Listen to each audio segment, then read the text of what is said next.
Is this thing on? Are you ready, Matt?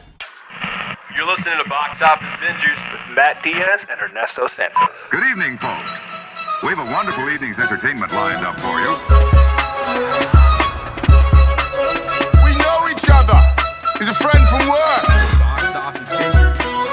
And the only way that I know how to do it is to find you a bloody good dump. He's my friend. I don't have friends. I got family. I can do this all day. You know, if you put your mind to it, you can accomplish anything. So, Matt, I know last week was technically the start of our Oscar coverage because we went over the nominations and we kind of went through the whole list. But I feel like this week is the true start of our Oscar coverage.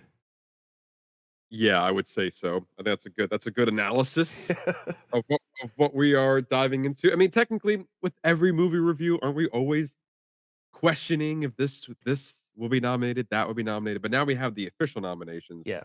Now this is like full Oscar mode. So if you've been paying attention or if you've been listening, we appreciate if you were.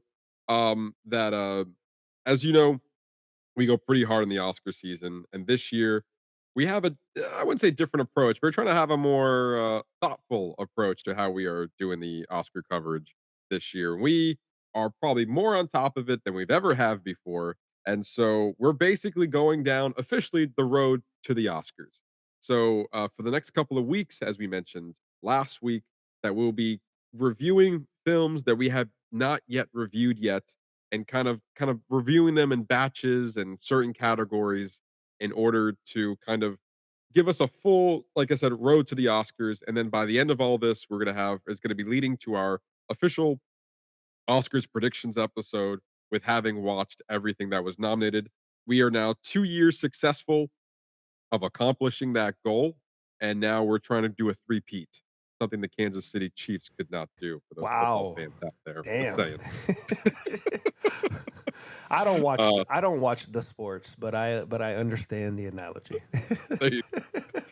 I'm also looking forward to the Super Bowl, but that's next week's problem. Yeah. But either way, but yeah, we are on the road. So this year we're trying to make it more make sense, I guess, in a way. And also we have, like I said, we've been more on top of it than we've ever had before. I think we have pretty much we got 9 of the Best Picture noms already in the bag. Yeah. As well as a whole bunch of other films already watched before. So when we were looking down our list, I believe, because now we're a part of tracking websites to keep everything's keeping the list organized. And so I think after when I first signed up for the website and I, put everything down that I watched, I think we were already like halfway there of a full watch. I think there's 50 separate films total that needs to be watched. I think I was about 25 in after all that. And this is counting all the documentaries, all the documentary shorts, live action shorts. Those already take up a solid 15. All the shorts are 15 noms right there. There's a good chance we didn't watch any of them prior to the nomination. Well, we watched one. We watched Perfect Neighbor. I think that was the only one. Even when we talked about it when it came out, we were like, "Oh, this documentary is probably going to be nominated," and it was. So it was, yeah. That was for best documentary, yeah. Yeah. But yeah, so even like the documentaries and then the shorts for animation, live action, and docu shorts, those are already 20 movies there that we probably are not going out of our way to like really deep dive and trying to find out what's going to be nominated in those categories. But the other ones, comparatively, if those are already taking up 20 of that, they were about like 5 off of like watching others that were not necessarily on our radar. We weren't quite sure about, like, and I think one that comes to mind is like Blue Moon and If I Had Legs I'd Kick You type of movies. Like it wasn't on our immediate radar, but then those were like the surprise nominations that came out, and like we'll be reviewing all of those in a future episode. But in this episode, we are primarily focusing on the international feature film category. And so we will be going down one by one on reviewing these movies. And those movies are The Secret Agent from Brazil, It Was Just an Accident from France, Sentimental Value from Norway, Sirát from Spain, and The Voice of Hind Rajab from... I knew I was going to do it! I Sorry, hesitated. I shouldn't have hesitated. he practiced. From He's been I practicing. did practice. From T. Oh, son of a bitch. Man, there's Tunisia. a Tunisia. just use the Tunisia. pronouncer. I told you I had to think about it because we kept. Never mind. You Doesn't did. matter. You overthought it. It's The okay. voice. I You made it. overthought it. From the voice of Hind Rajab from Tunisia. Um, And so those are the 5 films that were nominated for Best International Feature Film. We've had the opportunity to watch all 5 movies, and so we'll be talking about those movies at length later on in the episode. So that is the bulk of it. And then in the following weeks, we're going to be focusing on the remaining animation feature films as well as the animated shorts, the remainder actors categories that we have not yet reviewed. So I believe there's 3 movies that are in the actors categories that we haven't reviewed yet in addition to live action shorts. Then the next episode, we're going to be focusing on documentaries, documentary features, documentary shorts, all leading to our predictions episode, which at that point, anything we hadn't talked about, we'll probably cover in our predictions episode, and then leading into the Oscars award ceremony, which notoriously every year we always do a bonus episode going over the winners and kind of our thoughts of the ceremony all together. So that's what we get to look forward to for the next couple of weeks. And then again, we'll try to either do news or what you're watching, depending on what's going on, and we'll sprinkle in some of the stuff that most people have probably seen, or the stuff that we've seen in addition to the Oscar coverage. But that's going to take up a lot of our time because there's a lot to get through. Yeah. So with that, we're going to start with a fun segment we like to call "What You Watching" before we go into our Oscars coverage. And I guess I'm starting. I forgot you didn't really have much on your end. But I watched the show with Megan called "I Love L.A." From Rachel Sinat, I believe her full name is. And I feel like she's been around. I've seen her as an actress. She was in Saturday Night. Was it? Yeah, Saturday Night is that what the movie's called? The one about the first SNL sketch? No, I mean, Yeah, excuse me, the first show. yeah, Saturday Night. Yeah, she Yes. was in that movie. And then she came out with her own show, and it's very chaotic. And I saw the trailer, and it looked interesting. I saw a lot of people talking about it. Good word of mouth. And honestly, like I showed Megan the trailer, she's like, "Yeah, I watched that." What really got me hooked was that I realized that Odessa Zorn was in it. Oh, F from Marty from Marty Supreme. Supreme. Yeah, she's a lead. And I was like, "Oh, all right, you have my attention." I really liked her performance in Marty Supreme.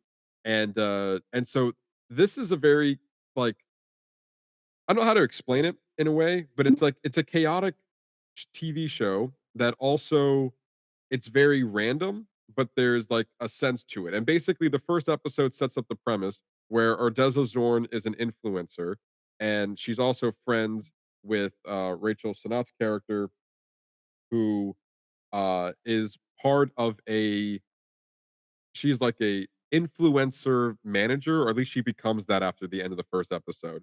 But she's like a manager for other people basically. And she like sets appointments and all that stuff. Then they also have a past together, so there's certain circumstances that kind of put them back together, and then they started, working together as a manager and influencer.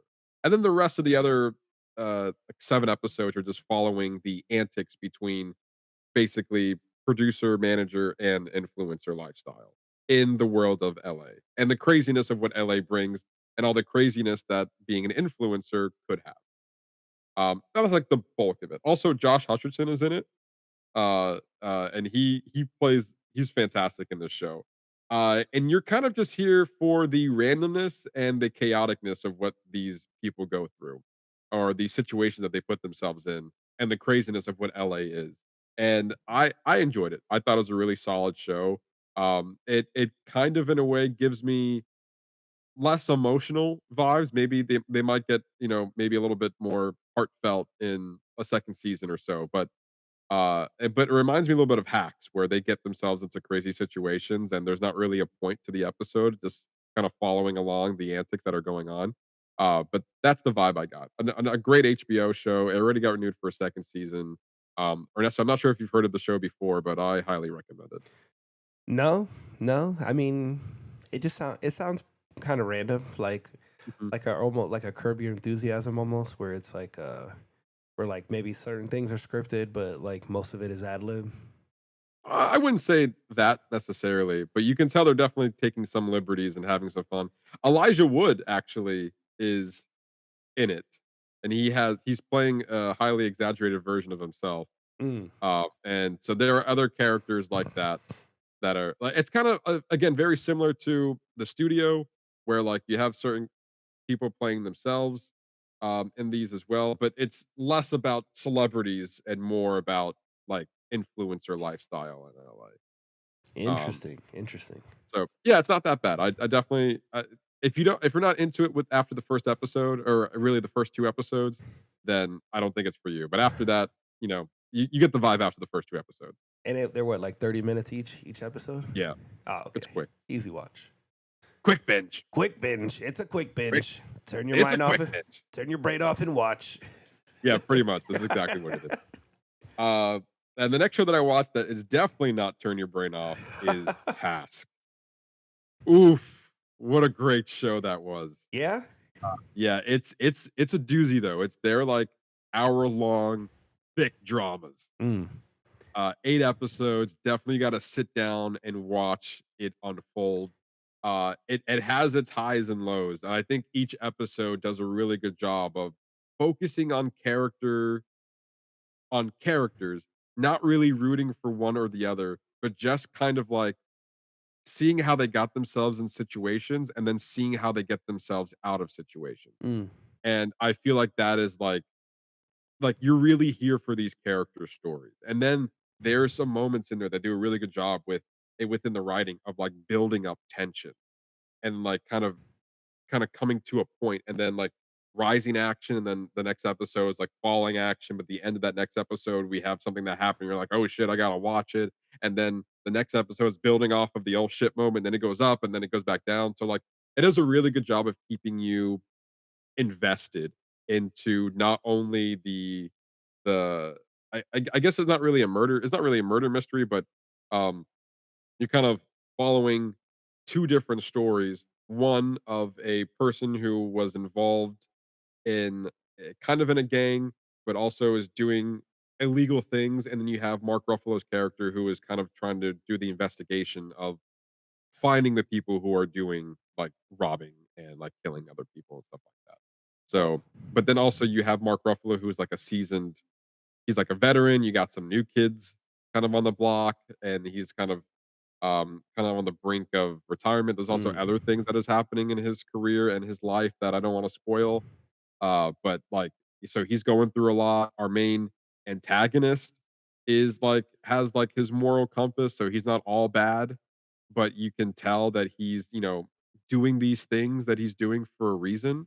So again, you're kind of on the same page with both of our leads, and you're just trying to see what happens next with these characters, and it's Interesting. a really solid show. Um, it's dense though, like you really got to sit down and watch it, and it's not like these are happy stories you're about to watch. And Uh, it's so, and they've already got renewed for another season, right? which I'm honestly after watching the end of the season, I was actually quite surprised it got renewed for a second season because to me they kind of wrapped up the story quite nicely. So I don't know if this is going to be acting as an anthology series where they just follow another group of people, or if they are tacking on kind of where Mark Ruffalo character leaves off, because that's the only thing that kind of makes sense in my head. And so after that, um, they that's kind of it. Like I can't see any other avenue that they would take, because the story that they kind of presented is kind of wrapped up in my opinion. Yeah, but they do that sometimes. I forgot there was one that I watched a couple years ago that was really good, and it was based out of Japan, and it was like a true detective kind of thing. And they Hmm. wrapped a lot of it up in the first season, and then they tried to expand it to the second and third season, and then it got canceled because it was like they just diluted what was already good, just kind of like stretching it farther than it needed to be stretched. Yeah, yeah. I hope they don't do that. But I thought they did a really good job at presenting what they did in this first season, and hopefully it doesn't go too far that where like we're just stretching it because we can. But again, I'm surprised we got it a second season. And if you have, it's the same creators of Mayor of Easttown. Fantastic show. Yeah, you raved about that one too. I did. It's I think it's Kate Winslet, similar vibe. They have these like thick. I could be wrong with the accent, but it's like it feels like this Milwaukee accent vibe. Like they're oh no, sorry, it's from Pittsburgh. They have this Pennsylvanian accent. That's what it is. And it's like I feel like that's his stick. Like we're gonna take all these are taking place in somewhere in Pennsylvania. Um, but yeah, I really enjoyed this show. It was getting a lot of attention during the Emmys, or maybe not the Emmys. I might have been too late for the Emmys. But That would definitely be around good. the Golden Globes and Critics' Choice. It was definitely getting some TV nominations there. So it sparked my attention, and it did not disappoint afterward. Okay. So Lala, Uh, I got two that I guess we're sharing because I guess yeah. I convinced you to watch it. So the first is the Tessa Thompson and John Bernthal His and Her show on Netflix. Matt, what were your thoughts? I really enjoyed the show. Oh yeah, I Yeah. have to tell you, I was really surprised about the ending. So I don't know if I Yes. don't even know if I want to give I don't even know if I want to give it away. Like I don't want Uh, I kind of don't. Like I know. I kind of I want to talk kind of about want it. to. I want to talk about it. All right. So then I want to talk about it. this is your spoiler warning for His and Hers. You know, typically we save our Well, for our main reviews, but we're about to give away the big reveal out of the whole entire show, like basically. well, But I don't think it takes away from it though. no, no. Hold on. Before we talk, I give people more of a warning. For the because it is a pretty big spoiler, obviously. Yes. Of Oh well, yeah, it's 100% yeah. is. It's this is for those who don't know. This is a murder mystery, and you're trying to figure out who as it sounds who committed who's committing these murders A who done at it, the if you at will. a who done it, so to speak. Yes. Thank you. But before we get to that, I want to talk about the first episode. I thought the first episode was so good. It was like a really, really solid pilot Yes, 100%. of getting a little bit of the vibe of John Bernthal's character, getting a little bit of the vibe of Tessa Thompson's character. You can see that they're both going through their own versions of their lives, and then as the just the pure first episode, it just does a really good job of giving you piecemealing information. And the part that surprised me, and it was like a oh shit moment. Did you watch the trailer before you watched the show? Mm-mm. So were you surprised? Spoiler number one, and this was introduced in the first episode. Were you surprised when they were husband and wife? No. No, No. did you already know that?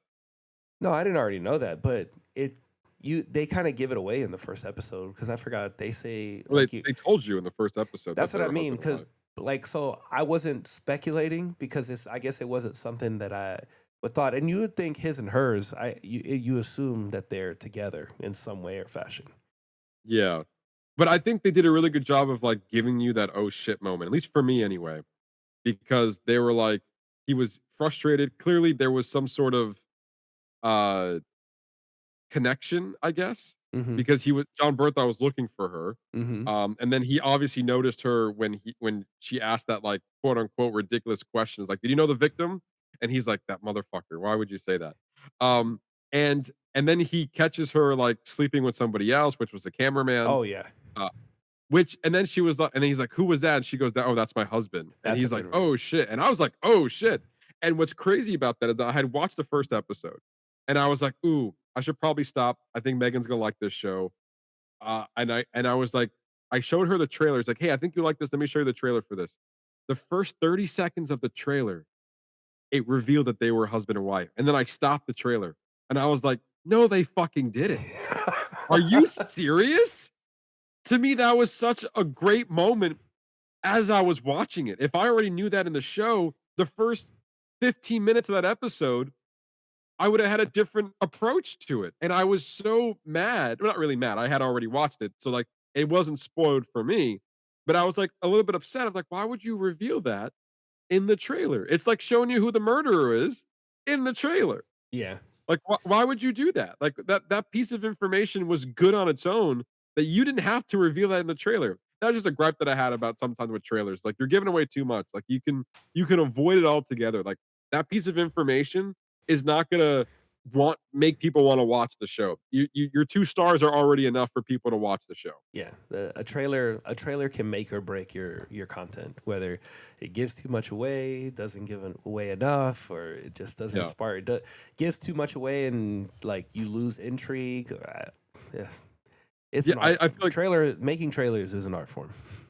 it really is. And then the same thing we talked about last year when we talked about Companion, of how Companion already gave out like the first basically 30 minutes of the movie of like a certain twist that the movie felt to kind of go over. Like we went along with the ideas like, I don't know if she's a robot. What's going on here? Like I didn't know that. It's like the trailer already told you the first 30 minutes of the movie. Luckily, in the show's perspective, they revealed that they were a husband and wife in the first 15 minutes. It's not like they strung that along for like 3 episodes, and you're like, well, I already knew that from the trailer. So either way, small gripe within all that. But moving on, I wasn't interrupted by my viewing experience. But I loved how it ended too, because it just revolved with so much mystery. Because at the very end of that first episode, you see John Bernthal sleeping with the victim with his wife, Tessa Thompson, watching in the fucking rain. Yeah, And you're like, what What? the fuck is going on here? Let's go. I really want to see the rest of the show now. it's like how does she know to be there? Like, It to me, it gave us so much great setup yeah, to what will eventually would have been a great mystery to follow of like, man, like, and you can tell that even like when they were analyzing the victim, now watching back, you can see that John Bernthal was acting a little bit suspicious. His partner was already, questioning a few things. When they were at the morgue, they were also like, he was also acting erratically. So then when you see that he was sleeping with the victim, you're like, oh shit, something's going on here. And I gotta watch the next episode to find out. And I thought that was a great opener. It's been a minute since I saw that good of a pilot yeah. to make me want to watch the rest of the show. Absolutely. Uh, And they did a great job of like building tension, but just releasing just a little bit. Just every episode, you got a little bit. You gave you a little bit information, but still kept you on the hook.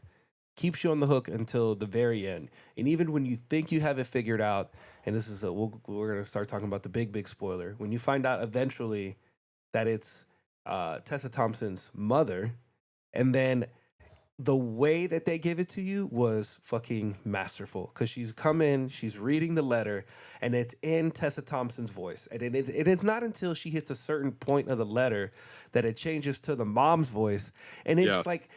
it's like her and you as the audience are along for the ride. You literally learn it. To me, that was like such a masterful way for us all to learn the same information at the same time, because you saw Tessa Thompson's character go through it, and then we also go through it, and then it just switches to the mom's voice, and then the mom eventually just stares at her as she's reading the letter. I was like, that is some dark ass shit. It is like so unassuming, but they sprinkled in the information throughout that you would have never have guessed otherwise. And it was in the way that they tell you, oh, nobody would suggest. It's like, yeah, nobody would suggest. Nobody at home was like, oh yeah, it was her. Like, nope, didn't even. I had no fucking clue that it was her at all. Well, it's funny. I was having a conversation with a friend of mine, and he explained that he didn't necessarily like that ending because there was no way for you to figure that out.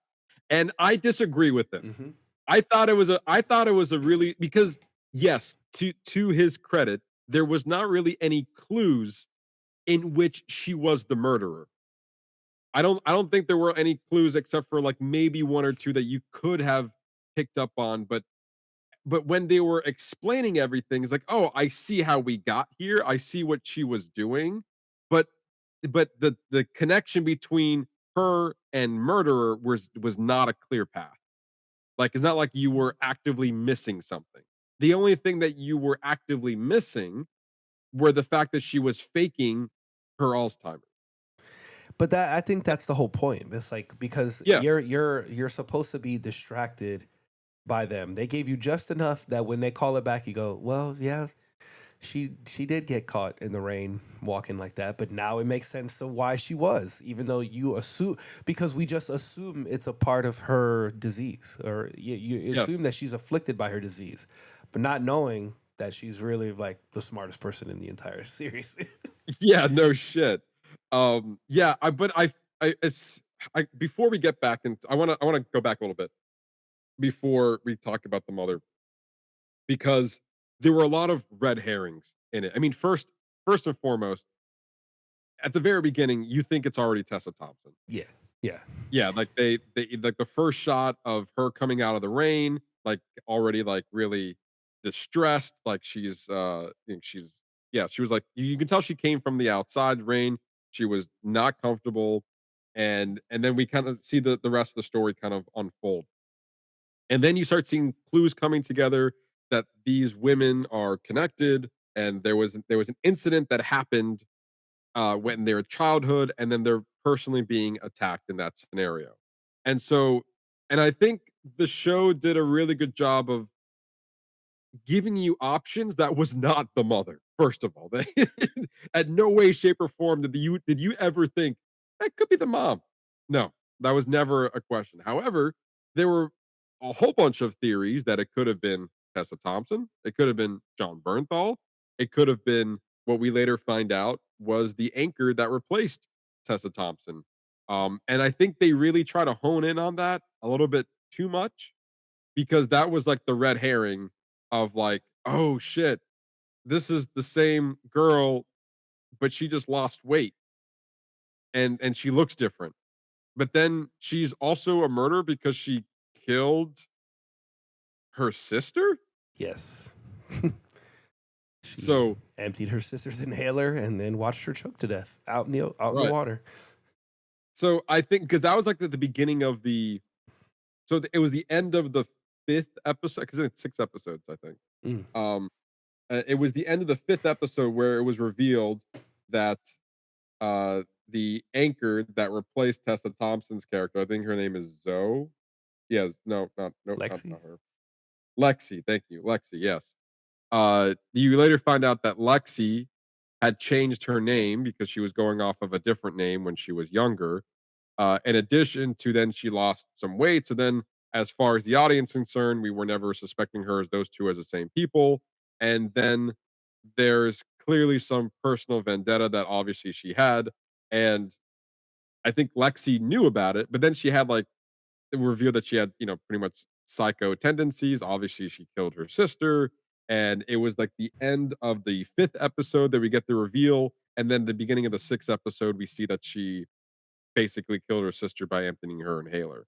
And then she was kind of going about the way of just like, I guess, treating people like shit for the rest of her life or something. I'm not entirely sure.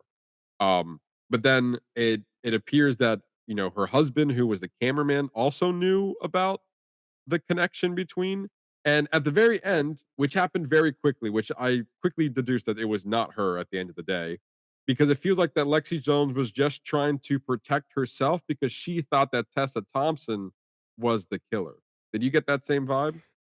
See, I got that maybe she had did some of them, but not all of them. I thought that but I think you're right. I think that's what actually happened. But when we came to that moment, I saw it as, oh, they think like she thinks Lexi thinks sorry, I lost my train of thought. Tessa Thompson thinks Lexi committed the previous murders, like all the murders, Yes. everything leading up to that. But I think you're right. I think it was really Lexi just trying to defend that she didn't actually do it. Well, I think she was trying to kill Tessa Thompson Oh yeah, yeah, because yeah. the other two people were murdered and she thought she was next. So she convinced her husband to lure Tessa Thompson into this lake house to kill her before what Lexi thinks Tessa Thompson's going to kill her. But in Tessa Thompson's point of view, as well as the audience, we already know or suspect that it's Lexi who is the murderer. And then we see Tessa Thompson just here defending herself.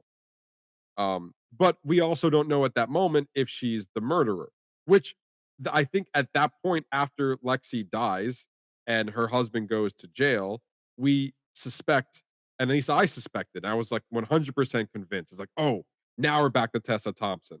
Like, that makes so much sense now that if it's her, like committing these murders. And I was thinking, okay, the year that she was off, she was planning these murders. She wasn't really depressed. I mean, she probably was at some degree with her, which is the other subplot of the story where her um her daughter or her son, her baby, um, died shortly after birth based off what they were describing as the crib death.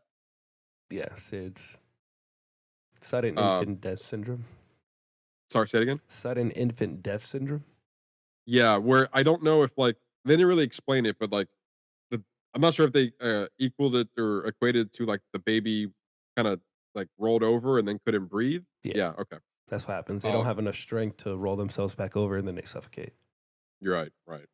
And so that's what happened. That's kind of the incident of what happened between John Bernthal and Tessa Thompson's characters, where they had basically their marriage kind of fell apart after the death of their child, which happens.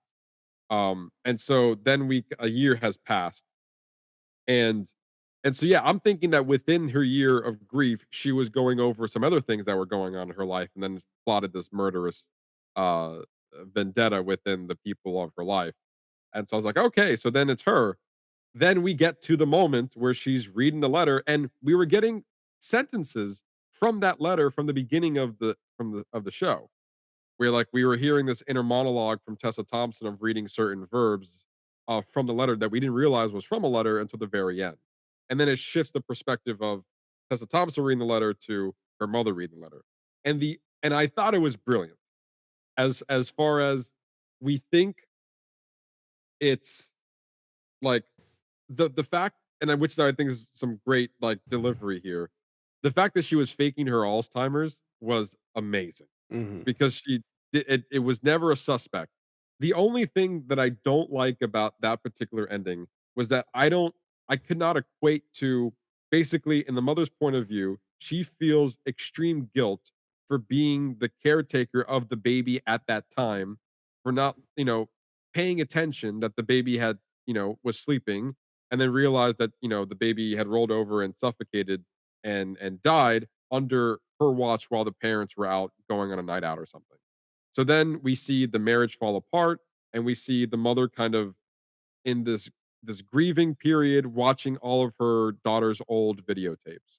And then she stumbles upon a tape that reveals that her daughter got raped at a very young age. And then it was an instant switch for her that to me, this is where the only thing I would then follow along with was that she went instant, we got to murder these girls. That was my Um, only thing I didn't feel like with the exception of like don't fuck with don't fuck with mama, basically. yeah, I don't know. You're watching a home video of your kid, and this is, I guess, it's easier for me to relate. And then you just happen to pop in. Oh, it's my daughter's 16th birthday. Let me see what she did. Oh, she got fucking raped and then didn't tell me. Like, oh, this is a massive piece of information that I'm not ready to handle. And I'm Yeah. already dealing with the grief of this other thing, and to have this other massive thing thrust upon me, like, oh, and you could imagine she went down the spiral of, well, I'm a bad mother. This is my fault. What didn't I do to protect my child? Oh, well, then I'm gonna have to make up for my not being a good parent, and I'm gonna set all this other shit up, and I'm gonna get revenge on the people who hurt my baby, and then I'm gonna give her life back, and that's basically what she did. That's yeah, which is also crazy to kind of like see how I thought it was interesting to see like the explanation is like when I killed this person, it brought you guys together. When I killed this person, you guys stayed together. And then when I killed this person, it rekindled the marriage. And I was like, how would you have known that?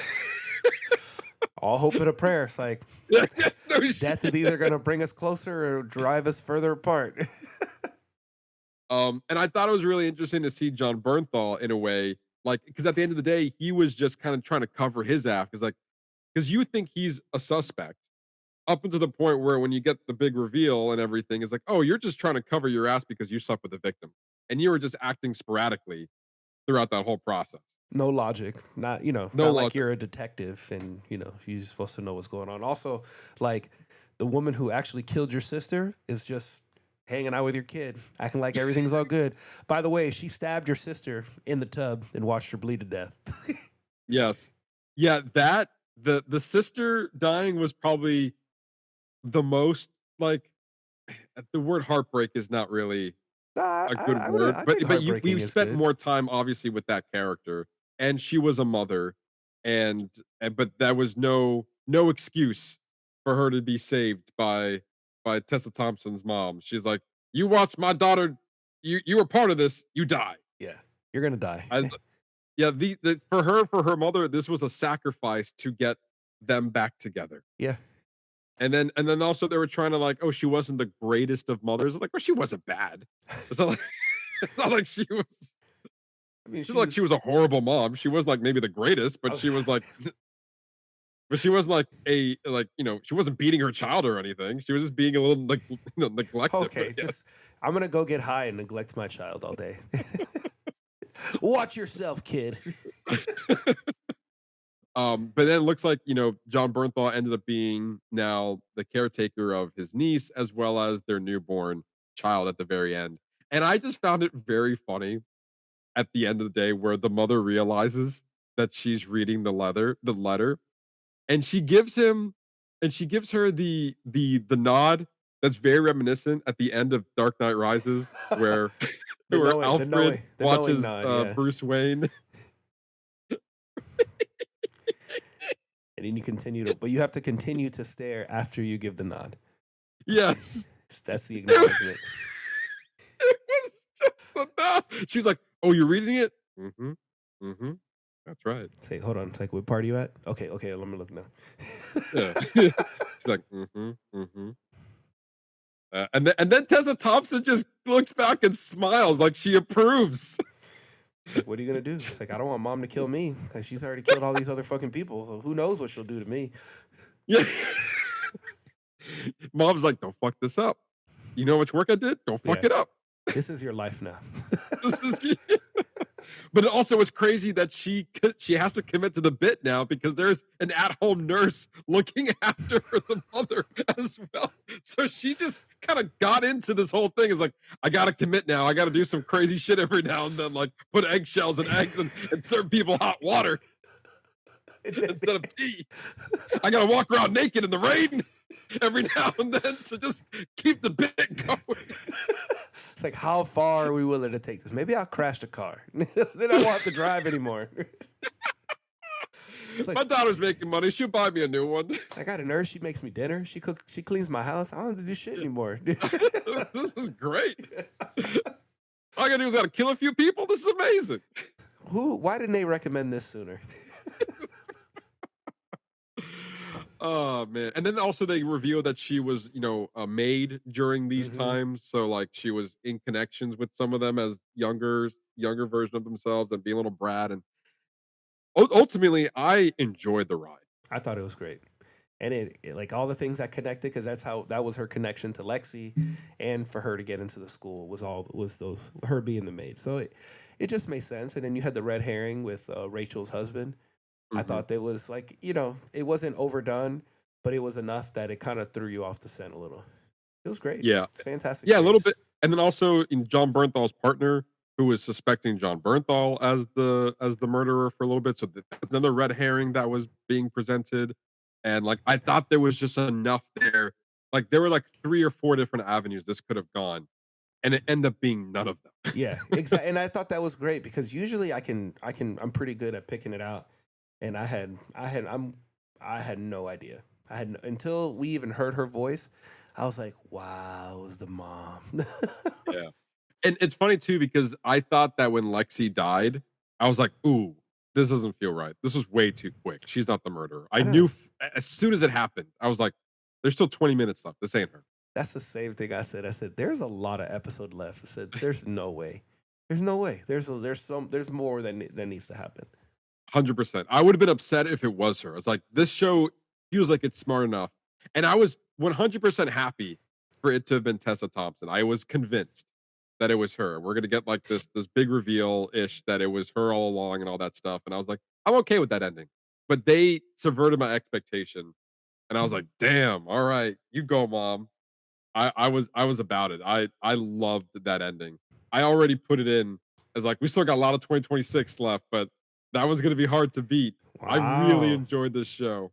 Wow. Well, I'm glad I was able to push you to Early watch it. best of 2026.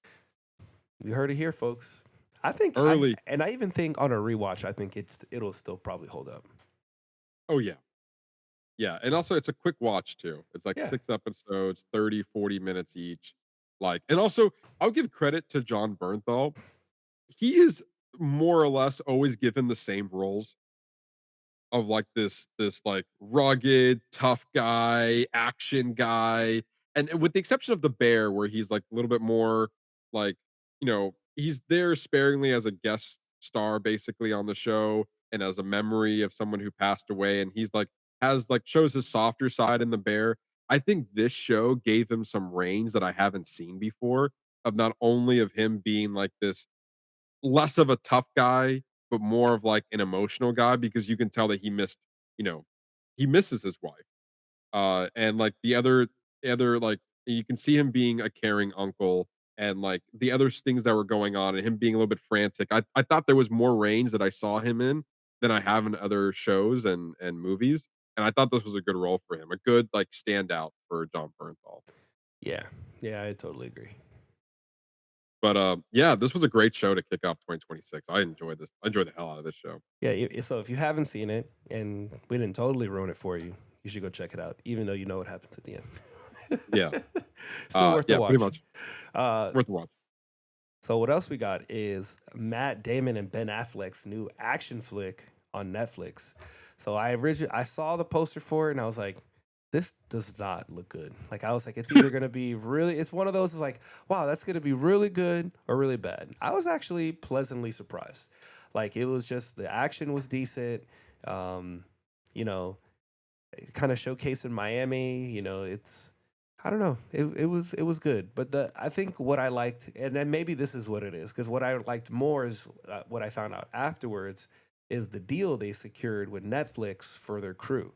So Ben Affleck and Matt Damon secured a groundbreaking deal for their Netflix film The Rip, which premiered on the 16th, where all 1,200 cast and crew members receive performance-based bonuses if the movie meets specific viewership targets, Hmm. um, which is breaking Netflix's traditional upfront only payment method brokered by their company.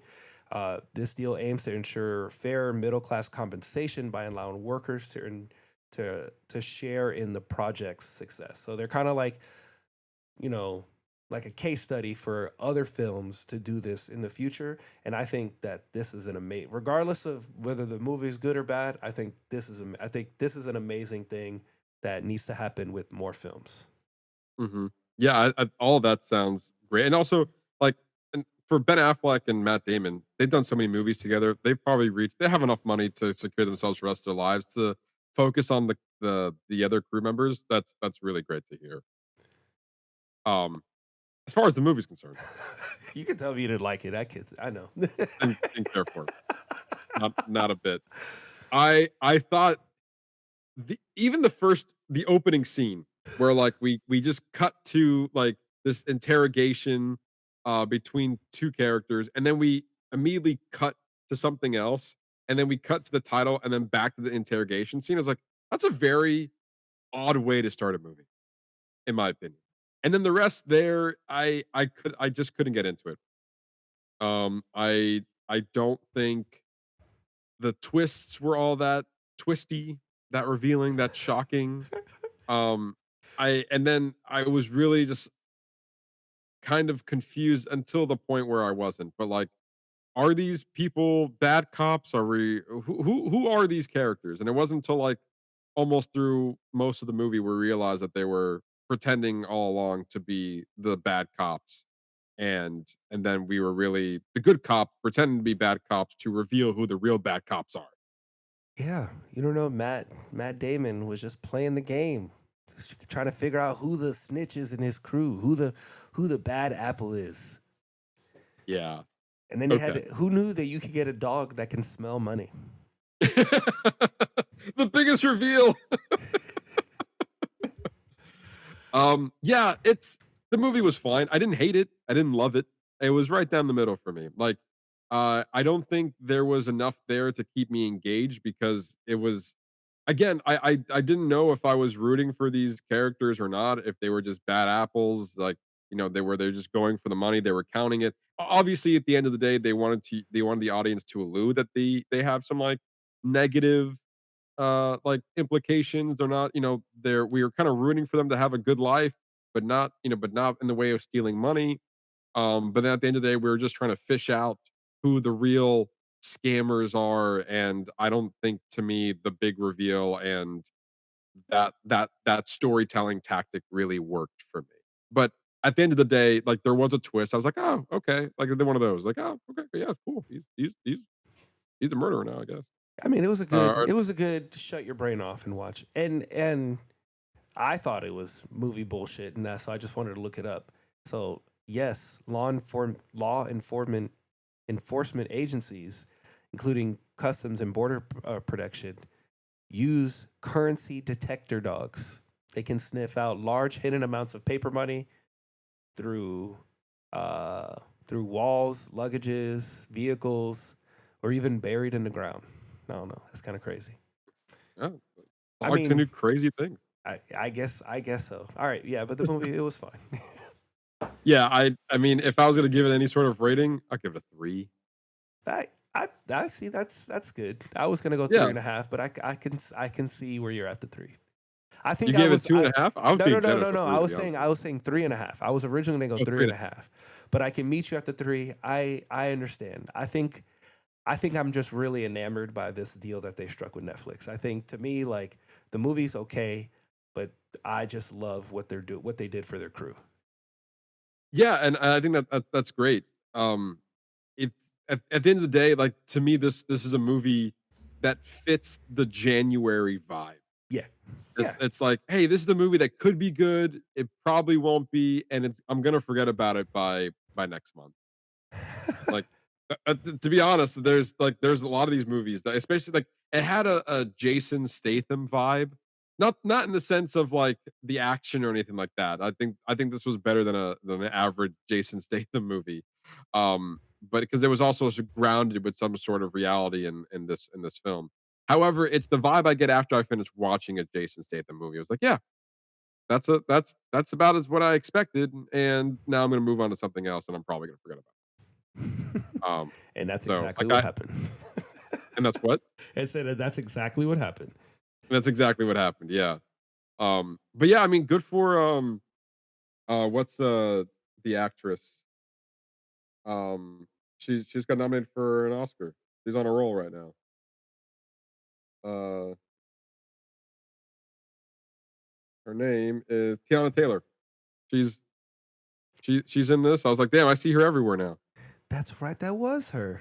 Yeah, I guess I did. That it was. I didn't realize it was her until now. That you say it, now I see it.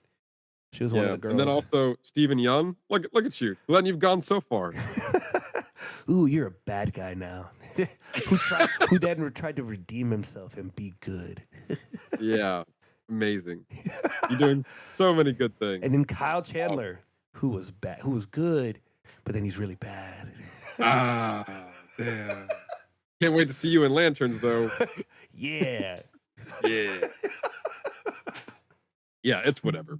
Like, let me see what the Rotten Tomato was. Did they actually give it a great score? I'm curious now. The Rip. Yeah, they gave it like 79% audience. Oh, sorry, 79% critics, 64% audience. I'm on the camp of the 64%. I think that's probably solid enough for me, for Yeah. the audience score. But yeah, it was fine. Like, if you like yourself some Matt Damon, Ben Affleck action, that's the movie for you. Hey, they do have an audience. I'm sure they do. Hey, I'm one of them. I Yeah. think they pair great together. They do. Every movie they do good. But yeah, anyway, All right. that is all we've been watching. So now we're getting into the hard stuff. We're getting into the Oscar nominees for the International Feature Film Festival, and we're going to start with The Voice of Hind Rajab, the Tunisian film, nominated for one Academy Award, which is for Best International Film. And to say the least, this movie follows the Red Crescent volunteers received an emergency call.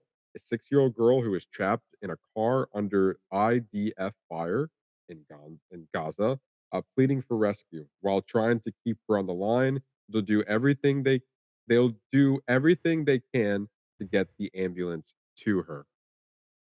Now, I did not know this in the beginning of the movie, but as soon as you start, they make it aware that the audio recordings and the voice you hear over the phone is the real audio that is that these actors who are acting as the res the red crescent Crescent. crescent volunteers.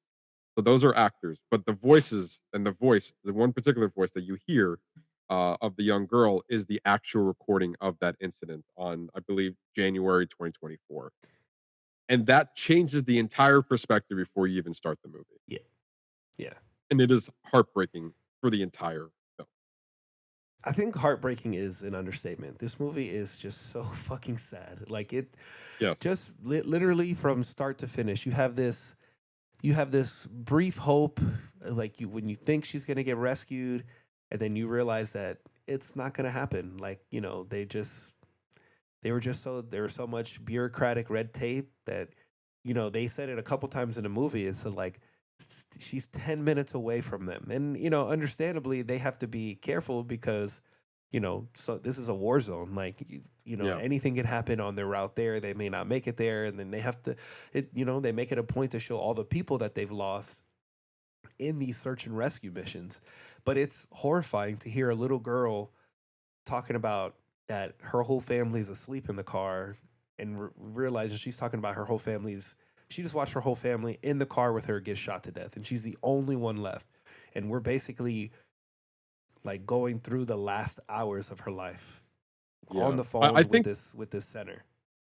I think they established that the mother and her brother were still alive. Yeah, she was. I mean, the family that she was with in the car. I believe she was Yes, with her yes. uncle and some of her siblings. But like that's. I mean, that's horrible. And that was that little girl's reality. How many other kids there who may have been rescued or may have been not? Like, how many have been a victim to all the crime and just a victim of this war that's happening over there?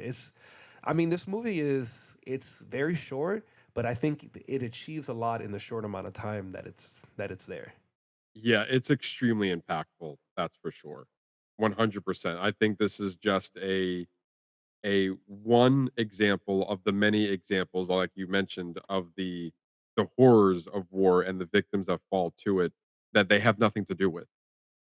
Like these people are just trying to live their lives and they just happen to be in the middle of a war zone and they just, fall victim to and then they die because of whatever else is happening in the world. And that is just horrifying. And but actually to hear a 6-year-old girl go through the final moments of her life and you're kind of rooting for them to get to send help. And you would think that in that scenario we could have hopefully find a happy ending here. But not only was it not a happy ending for the young girl that we find out at the end of the movie, but it also wasn't a happy ending for the ambulance drivers and the people who were in the search and rescue. They got blown up as well. Like the vehicle got blown up, and it was heartbreaking and horrifying to see the I guess the arguments that the volunteers were having. Like you said, they're only 8 minutes away, but the guy in charge was like, "You know how many people I sent out there and they ended up dying for the search and rescue? I'm not going to do that again." And then you're almost in a way you kind of feel implied as like, "Yeah, but they're only 8 minutes away. Like these people are not going to die. Like they're so close." And like, just do it. Just do the thing. And then to realize that everybody was right. Like Yeah. the guy, he was worried that if I send these people out without a safe path, they're going to die, and it's going to be on my watch because I was the one not necessarily doing the green light, but making the order to once everything was secured and all this, this red tape that had to go about, they were given the green light. And the fact that you saw his perspective, and almost in a sense, in the terms of the movie, you were seeing him as the person who was not allowing everyone else to want to save the girl, ended up killing more people in the process because of all this, and that's where you get that gut punch that Yeah. nobody survived this. This is war is not a winnable battle for certain people, and it's just heartbreaking to see it all unfold. Yeah, I think you bring up a really good point because it kind of highlights Like you're kind of brought into that character of the guy who's running the center. You get a feel for him of the stress that he has to go home with, and also the operators who are there as well, who are trying to fight for whoever's on the phone at that moment, who they're trying to save. Like I think the movie does a really great job of bringing you to both sides and having you feel for both characters. So like there is a part of us that wants them to like just send them, like we're all in the theater like just send them already, Yeah. but then you hear his side and then you immediately understand it's like imagine how many people who he sent and have died and he has to go home living with know that he sent those people to their death. Hmm. Like that's I mean, can you? I mean, it's all horrific, but Yeah. like these are the realities. These are people's real realities. These are their real lives that they deal with day in and day out. This is just this is a movie that's a recreation of reality. Yeah, and they tout this as a docudrama where like we are seeing real life footage and real life voice recordings of the scenario being and then there's also on the backdrop of a hyper dramatization of these actors responding to those real life footages and audio recordings. And I thought it was put together extremely well with that for that front. Especially there was one moment where I was just like, wow, where they had the phone recording people's reactions, and then they bring the phone into focus, and it's the real footage Hmm. of the people responding to the phone call, and then they take the phone out of focus, and we see that the actors are literally doing the exact same thing as the people on the phone. Like, you can tell that they rehearsed this almost to the letter, to the minute of those recordings, and I thought it was a really effective way of showcasing that, "Hey, this isn't just a movie. Like, this is real." Like, what they're responding with, how they're acting, their actions is like maybe some of it is over dramatized, but most of what you're seeing is in fact real um situations that are happening. And anything that is hyper dramatized is just enforcing the point of the stress that these volunteers have to go through every day, going against these people on the other side of the phone who are in life or death situation. Yeah, absolutely. I think you said it best. But let's see. For me, if I had to give this movie a rating, I'm like 4.5 at least. 4 to 4.5. Like I was fully locked in all the way through. It's well Yeah. shot, well acted. I mean, how it's edited and the cinematography that's put into play for this film is this movie's really good. Yeah, I will agree with you on a 4.5. It was the movie that affected me the most out of all 5 of these categories. It's the one that I was gripped with from start to finish, and you're just like Ooh. kind of just like in awe of like, damn, like you don't know what to do. Like you're just as hopeless and helpless as the people on the other side of the phone, and you with them, you can tell that they're just doing their best. And you had the therapist who was also there trying to calm down the people on the volunteers because they're overreact. No, I wouldn't say they're overreacting, but they're like acting emotionally. It's like Hmm. just help this little girl. She's asking for our help. Why can't we help her? Like, and then you can only do so much on the phone, and every other sentence from this little girl mouth is like, "Can you please come and save me?" And like, how do you explain that? That you, hey, we have to, hey, well, actually, you know what? We have to go through all this red tape first. Is like, can you just hold on just a little bit? Like, that's not, you can't think about this logically and like politically in those moments, like, because they don't care about all anything that you have to do, especially a 6-year-old girl. She just wants to get out of there. She wants to be safe. And But the it's, sad go part ahead. of that is that that is someone's reality. That they Yep. unfortunately have to take the time to put all those things into consideration. Like I couldn't imagine my life being made up by those decisions. Like Yeah. that shit is that's real shit. Like, Yeah. that just makes me go, wow. I don't actually have problems. Like these people have real problems for real. Like Yeah. movies like this make me appreciate what we have. Like Yeah. truly, truly appreciate what we have because we don't have to go through what people have to go through in other countries. Or, I mean, even if it is in our own country, we don't have to go through half the stuff that other people have to go through. Yeah, And some of those life or death situations. But yeah, exactly. specifically in this film within other countries, 100%, absolutely. And I think it was this one. I mean, I've watched so many documentaries and movies, but don't they show like what it looked like before and then after the bombings? I don't know. No, I don't think so. Maybe it was another documentary where they show like they show the bombing of the area, and they show that how beautiful it was, and then they show after all the bombings took place. It wasn't actually it wasn't this movie. It was something else I saw, but it was the same. It's the same area, same situation, but it's heartbreaking. Yeah, and at the very end of the movie, we see the real life footage of them. I think they said like 12 days later, examining the ambulance that tried to rescue her, the car that the little girl was under, when it was safe to explore the area and get all that stuff. And we see the mother and the son commenting on the situation and all of it, everything from start to finish is just like, and then especially when they're showing you the audio files and like when you know that you're listening and throughout the whole movie you're listening to the real recording of this young girl, it's it's in a way is one of those situations where like you want to look away, but it's right in your face. Yeah. It just I wouldn't say necessarily it was a tough watch, but it was a tough watch. Like in a different sense of the word. Like, there are some tough watchers like, "Oh, like, I had to just get through this." This was not that case at all. It No. was very gripping to watch this unfold, but extremely sad watching it from start to finish. Yeah. Um, 100% agree.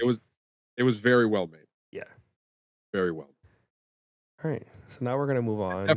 Definitely deserves the nomination Oh, for sure. 100%. And I would say I feel like that for most of the international features, where most of Mhm. them are pretty solid. Yeah, 100 I agree. So let's move on to the next one, which is Sirát, Spanish film. Matt, what was your feeling on this film? Because I have thoughts. Well, before we get into it, it is nominated for 2 Academy Awards, one for Best International Film, and the other one is for Best Sound. And for me to read this description is going to be false. I'll say it out there right now. It says, "A father accompanied by his son goes looking for his missing daughter in North Africa." It's not what happens Yeah. in this movie. No. Yes, that is how the movie starts. That's how we That that's is how the we begin. That's how we get into the movie.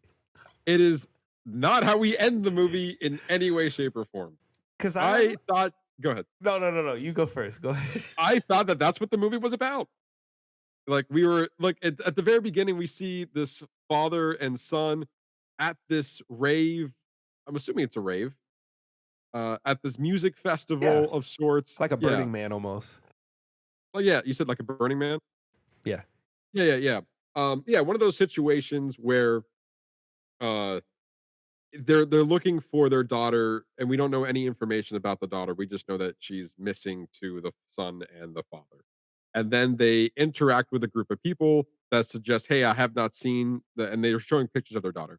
And I have not seen this girl. However, there's going to be another party happening next week or in a couple of days that we're going to, and she might be at that party.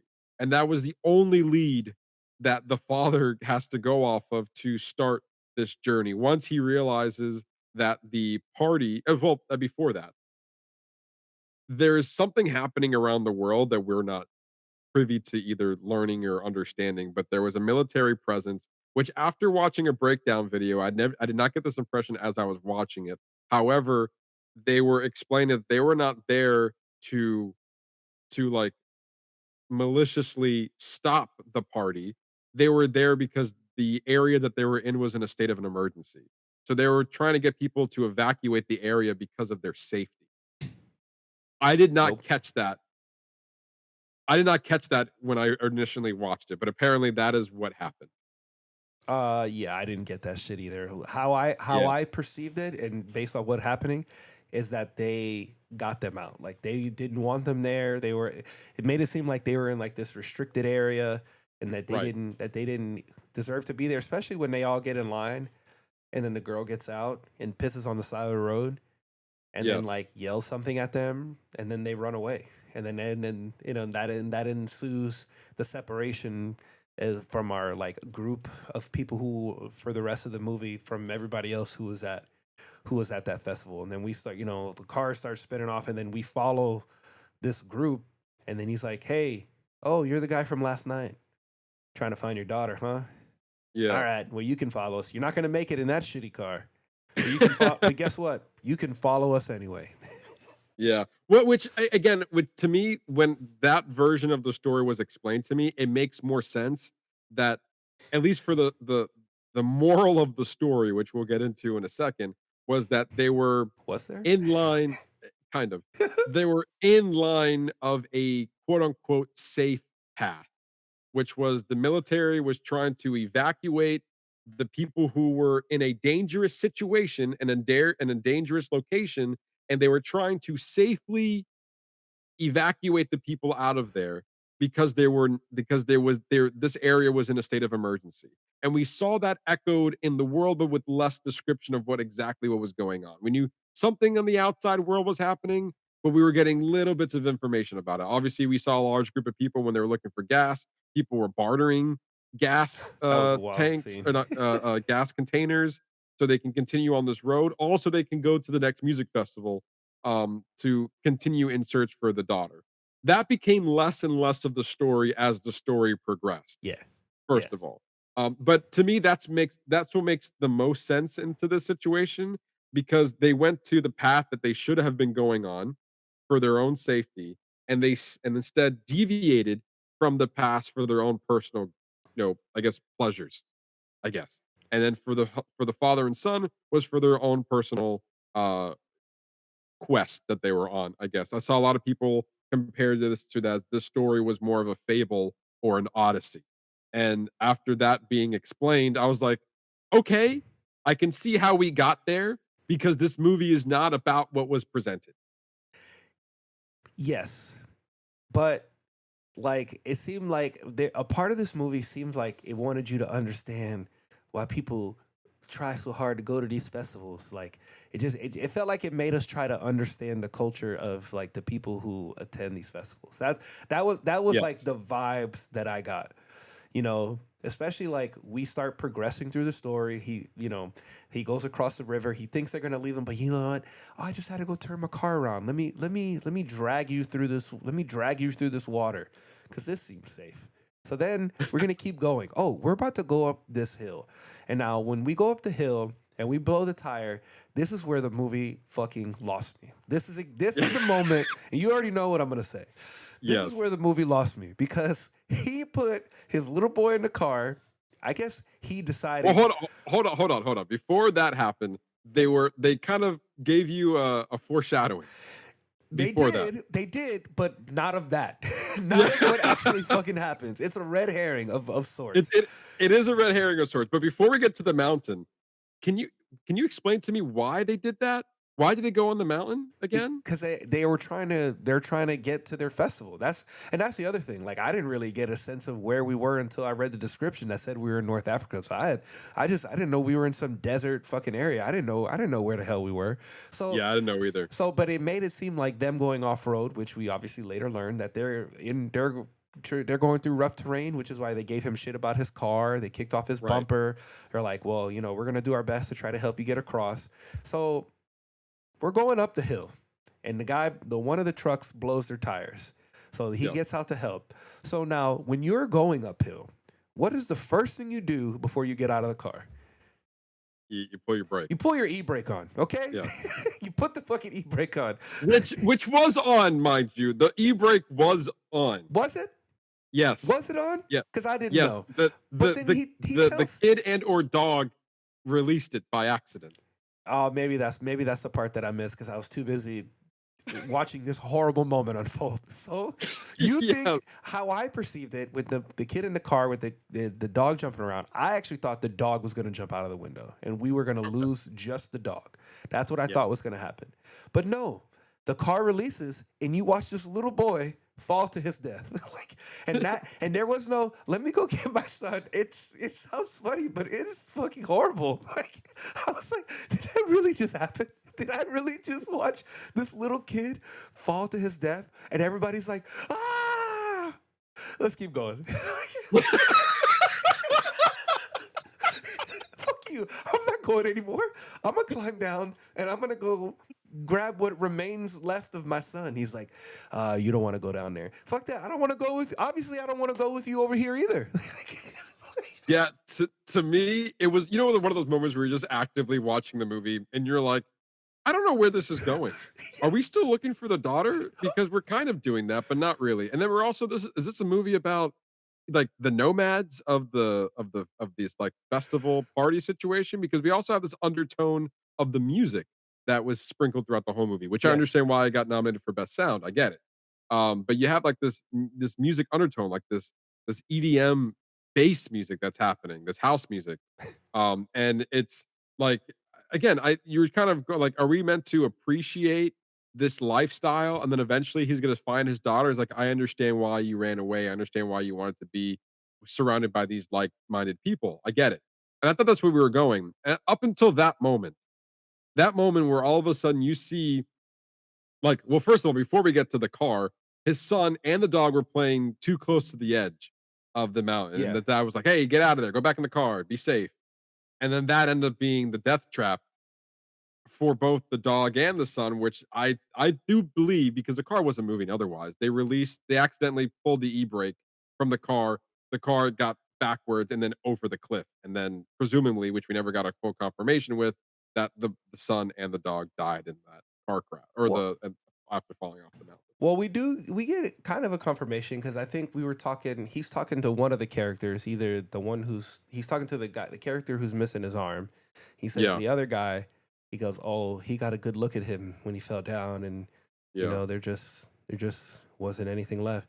Because he even says, he goes, my last words to my son were, pull the brake.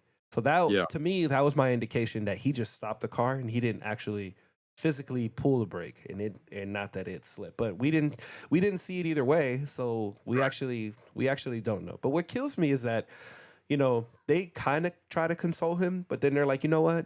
Let's just go get high in the desert. Like, let's just. But that's what leave they this- know. That's the problem, okay? Yeah. They go, let's just drive out to the desert. We're gonna set up the speakers, and then we're just gonna vibe. Like, we're just gonna vibe to the music. He's like, oh, but how do you listen to this? You don't listen to this music. You dance to it. It's like, okay. So then they go out to the middle of the fucking desert, which is on this poster here, which is actually like part of the end of the movie. And Yeah. they all put out the chairs. She puts out the speakers, and he gets high on something. And then they start playing music, and everybody starts vibing. And then the one girl, she starts dancing, and she starts talking about, oh, I want to hear this music explode. And guess what? She steps on a fucking landmine and explodes. And then her boyfriend screams after her. And guess what? He also gets exploded. So they just died by the vibes. Like, I don't know. Died by the vibes. Because there's this whole scene where they're all just like vibing, like they're just you playing the music and they're all just like boom, and they're just vibing left and right.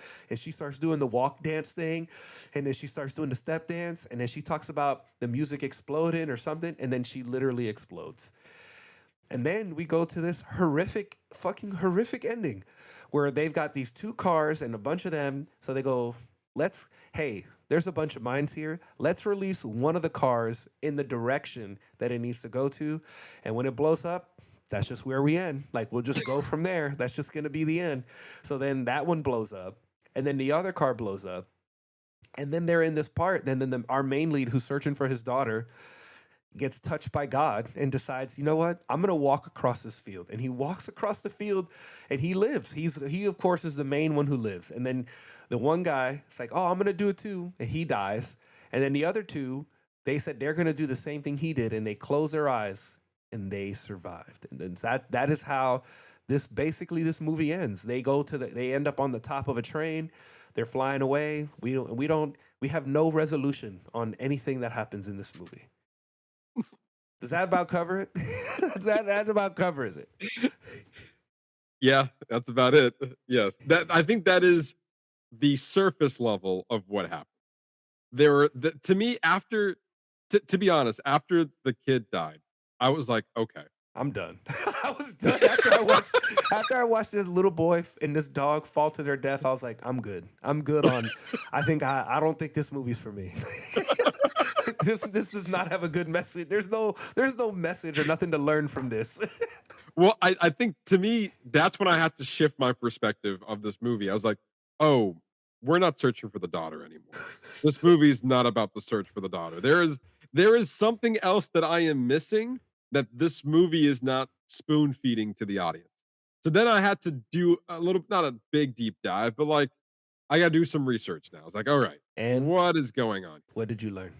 And this is like this essentially what I was explaining to you. This is essentially an odyssey and a fable of kind of going down this path that they should not have been on in the first place. Mm, And so like you're on this road of not discovery of, but I guess finding, or I guess like this road when you are fixated on the past and you should be moving forward and all that stuff.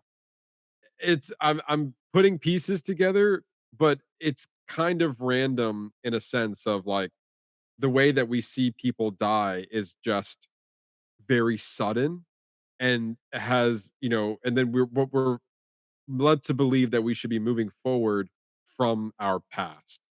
And I was like, I don't really get that message in this movie because the father was hung on the past of his daughter's missing. And I was like, okay, well, we learned very little about the daughter. We see a few photos, but we don't know exactly. And we learned that she's an adult, so it's not like it looks like she didn't necessarily ran away. But we don't know exactly in what way of why they were searching for the daughter, whether they were concerned for her, if they wanted, if this was like for negative reasons, if they were just worried about her. It definitely went away from the initial opening of the movie.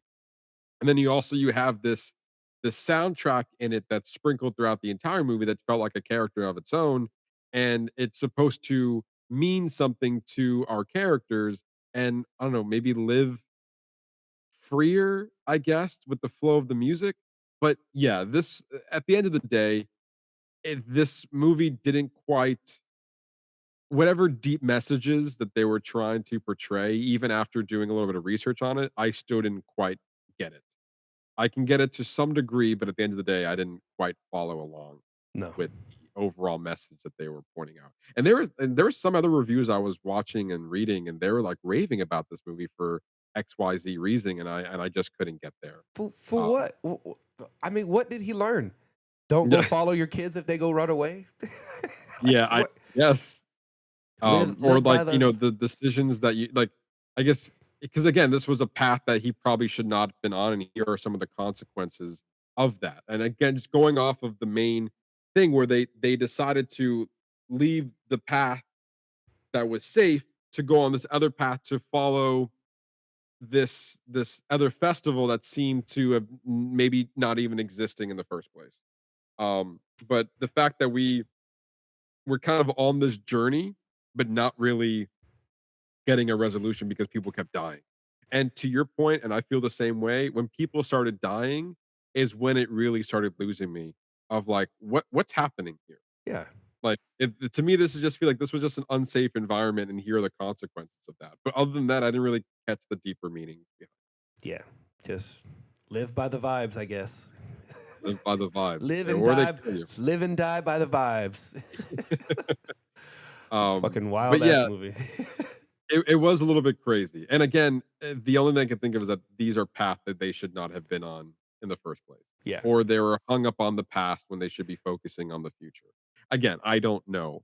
But the deaths were really what's what was getting me at the end of the day. Yeah. Like to me, 100%. those deaths just came out of nowhere.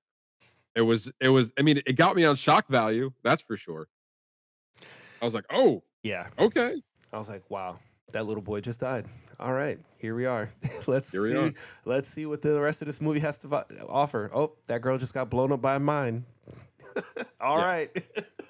And then you're sacrificing your only mode of survival and transportation to gain a couple of feet of safety.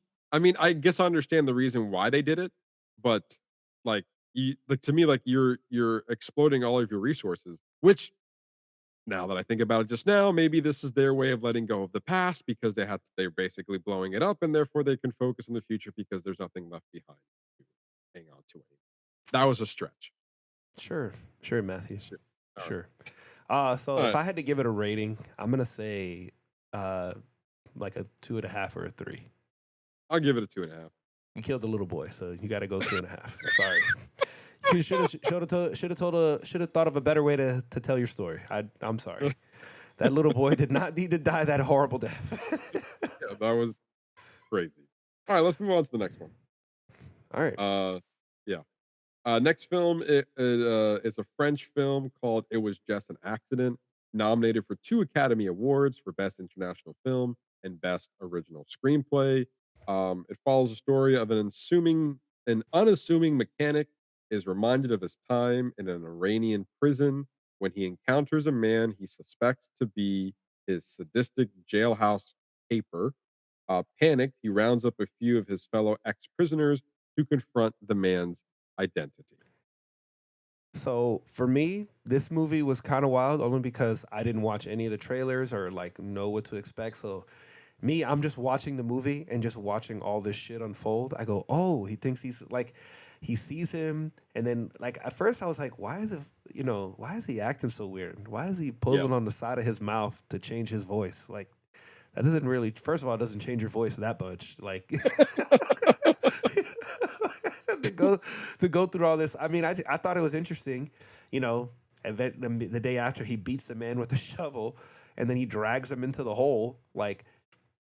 It was just crazy because shit like that could not happen here. Like if you thought somebody, you just couldn't just grab somebody off the street like that and just cart them around all day and see if they're this person who used to torture you. I mean, and even just the idea of like being a part of this torture regime, um, and like and having people survive from that and have to live with those horrors. Like this is another one of those examples of something that doesn't happen here, but so it's hard to relate with something like that happening. Does that make any sense? Yeah, it does. Yeah, I to your point, this was another movie that you're trying to because I kind of going here blind and not really knowing. If I would have read just that description, I would have been putting this movie in so much more context for me Yeah. to kind of follow along. But because I did little to no research and just kind of go into the movie blind, I spent half the movie just trying to understand what was going on. Because what's crazy about it in a way was that the movie starts with the the prison guard, where we later find out. Yes. Like or the prison house caper or the jailhouse caper. We we start with him. You think he's our main character. And then when he runs over a dog and was like, it was just an accident. Like I in some ways I thought this was gonna be the focal point of the movie Same. or something along those lines where like something just keeps getting worse and worse or something like of just this accident or this was the inciting incident of this movie. The fact that he wasn't even our main lead and we did a hard shift on focusing on another character that was now our main lead and the other people that kind of come into the situation. And to me, at the end of the day, and where I can kind of grasp on this film a little bit, was this movie was about maybe forgiveness. Like 100%. that is the big thing I was able to take away from this. That where these people are so traumatized by these horrific events that happened to them as they were captured, and they were going to go as far as to kill this man for making them go through this torture um and all the things that they claim that he did in prison, that they were going as far as they want to confirm the identity of this man so they can kill him himself so they can get revenge on him. And at the end of the day you can just see these people are just filled with all this trauma and just going out and like seeking, well, eventually later found out like they just want to hear him say that he was wrong and did all these horrible things. And as what the jailhouse caper ended up saying in the moments where he was tied up, kind of fighting for his life in a way, was that he was just told to do these things. He didn't personally believe in these things, and you can believe him or not. But then also you can see that these group of people are just as human as anybody else because they were willing to take care of his wife who was in labor and his children and was like, "Hey, we should probably get him a gift." It's like, "Why? What do you mean get him a gift? Like, But what are you talking about?" I thought that that was really, really interesting into the cultural oversight because, like, when we go to the hospital, they're like, "Here, you can pay the bill up there." It's like, well, that don't happen here. Like, they send you a bill later. Like, no, Yeah, you need to go check out before you walk out this building if you want to pay this hospital bill. And then, yeah, but it wasn't until the nurse said something to him. It's like, oh, I forgot what she says to him, but she basically like called him like a cheapskate. It's like, are you yeah, gonna do this or are you gonna be good and go get a gift and pay and tip and bring it and make it and give a tip. I was like, what? yeah. Like a tip? But like, these are things that like I don't give a tip at the hospital. Like, what a really interesting thing for us to see as people who don't live in that society. But I agree with you. I think it kind of does touch on forgiveness, especially since giving us the jailer having his wife being able having a baby then, because then you feel for him, you humanize yourself to him a little bit because he's evil but his child is not evil. Like Right. you know what I mean, like his child is completely uncorrupted. So it kind of shows you like, well, that person doesn't have to come out like you, like you chose to be the way to do these things, like even if you say you were forced, like you made a choice to do these things. So I thought that was a really interesting aspect. It also ties into the end when they he finally admits that he is this person, and then they ultimately choose to let him go, like, and they Yeah. let him go.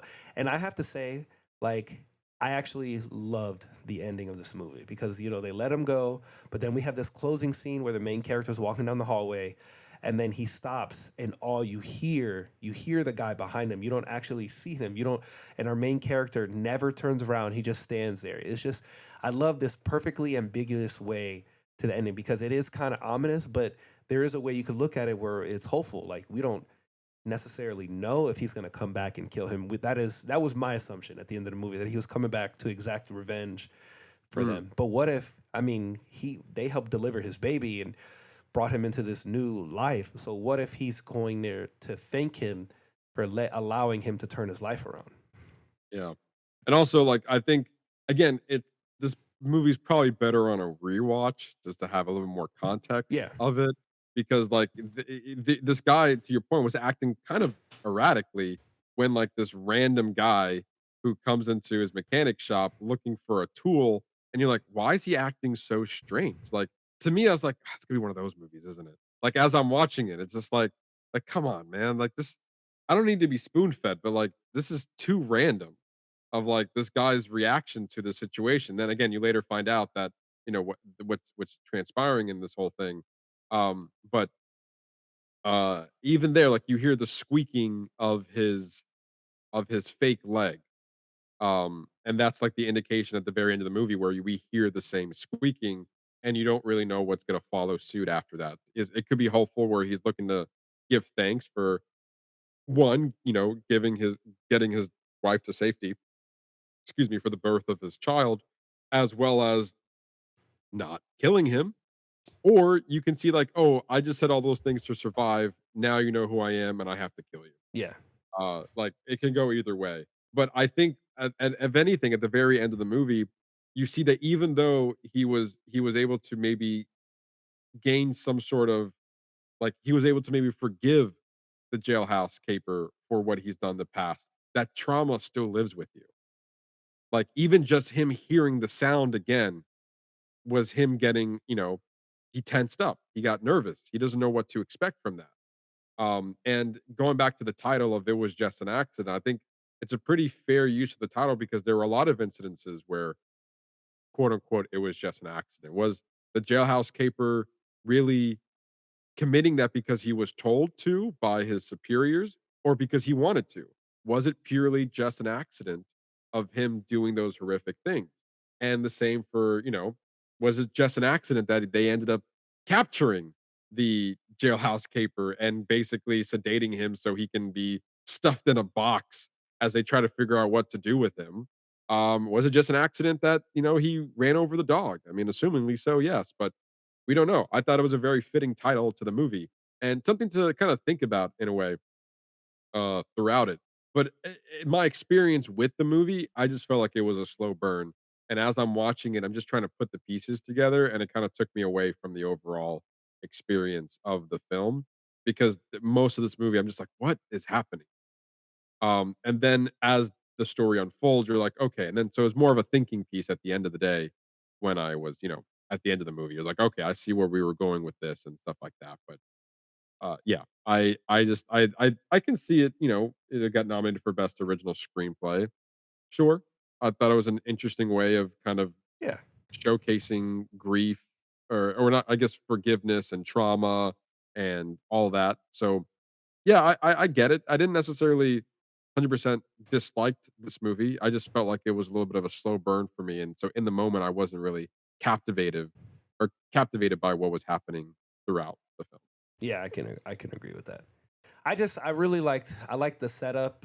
I mean, excuse me. I really liked the way that the story ended. I just think it just Yeah. left it so open ended that you can you can come up with either ending, like however you see it, whether it's ominous or hopeful. I feel like you still get the same message from it. Yeah, I think so too. So what would you give this? I'm gonna go. I was gonna go 3.5 or 4, but based off of you, I'm gonna say 3.5. I was gonna go for a 3. Ooh, going for a 3? Yeah, I can get to 3.5 though. Okay. Like, I can get there, but, like, again, it's weird because when we review movies to some degree, it's like, it's a little bit of the story, a little bit of, like, how I was experiencing it for the first time, Yeah, it's and true. and for me, because it was a slow burn and I just spent most of and this is just on me, I spent most of the movie just trying to figure out what was going on, I was less, like, engaged in the film. So when even though it ended stronger than I felt like it started, it's still like the overall presence of the movie was like a 3 for me. But I can get to a 3.5. It's not I don't think it was a bad movie. It's just again one of those situations where like I wasn't seeking this movie. Yeah, I it's wouldn't us. normally seek out this type of movie. Yeah, I mean, I totally get that. Yeah. But okay, next one. Now we're entering the last two international films that were also nominated for Best Picture. And the first one we're going to be talking about is The Secret Agent. It's a film from Brazil, nominated for 4 Academy Awards, including Best Picture, Best International Film, Best Actor for Wagner Moura, and for Best Casting. Some of the first nominees under this new category at the Oscars. So, Ernesto, this was a movie that we saw a while ago. Yeah, We gotta go back into our brain about a month ago, because we were saving our conversation for this movie, in particular for this episode, so we can talk about all the international films, as well as we were hoping but highly suspected this movie was going to be nominated for the international film category. So yeah.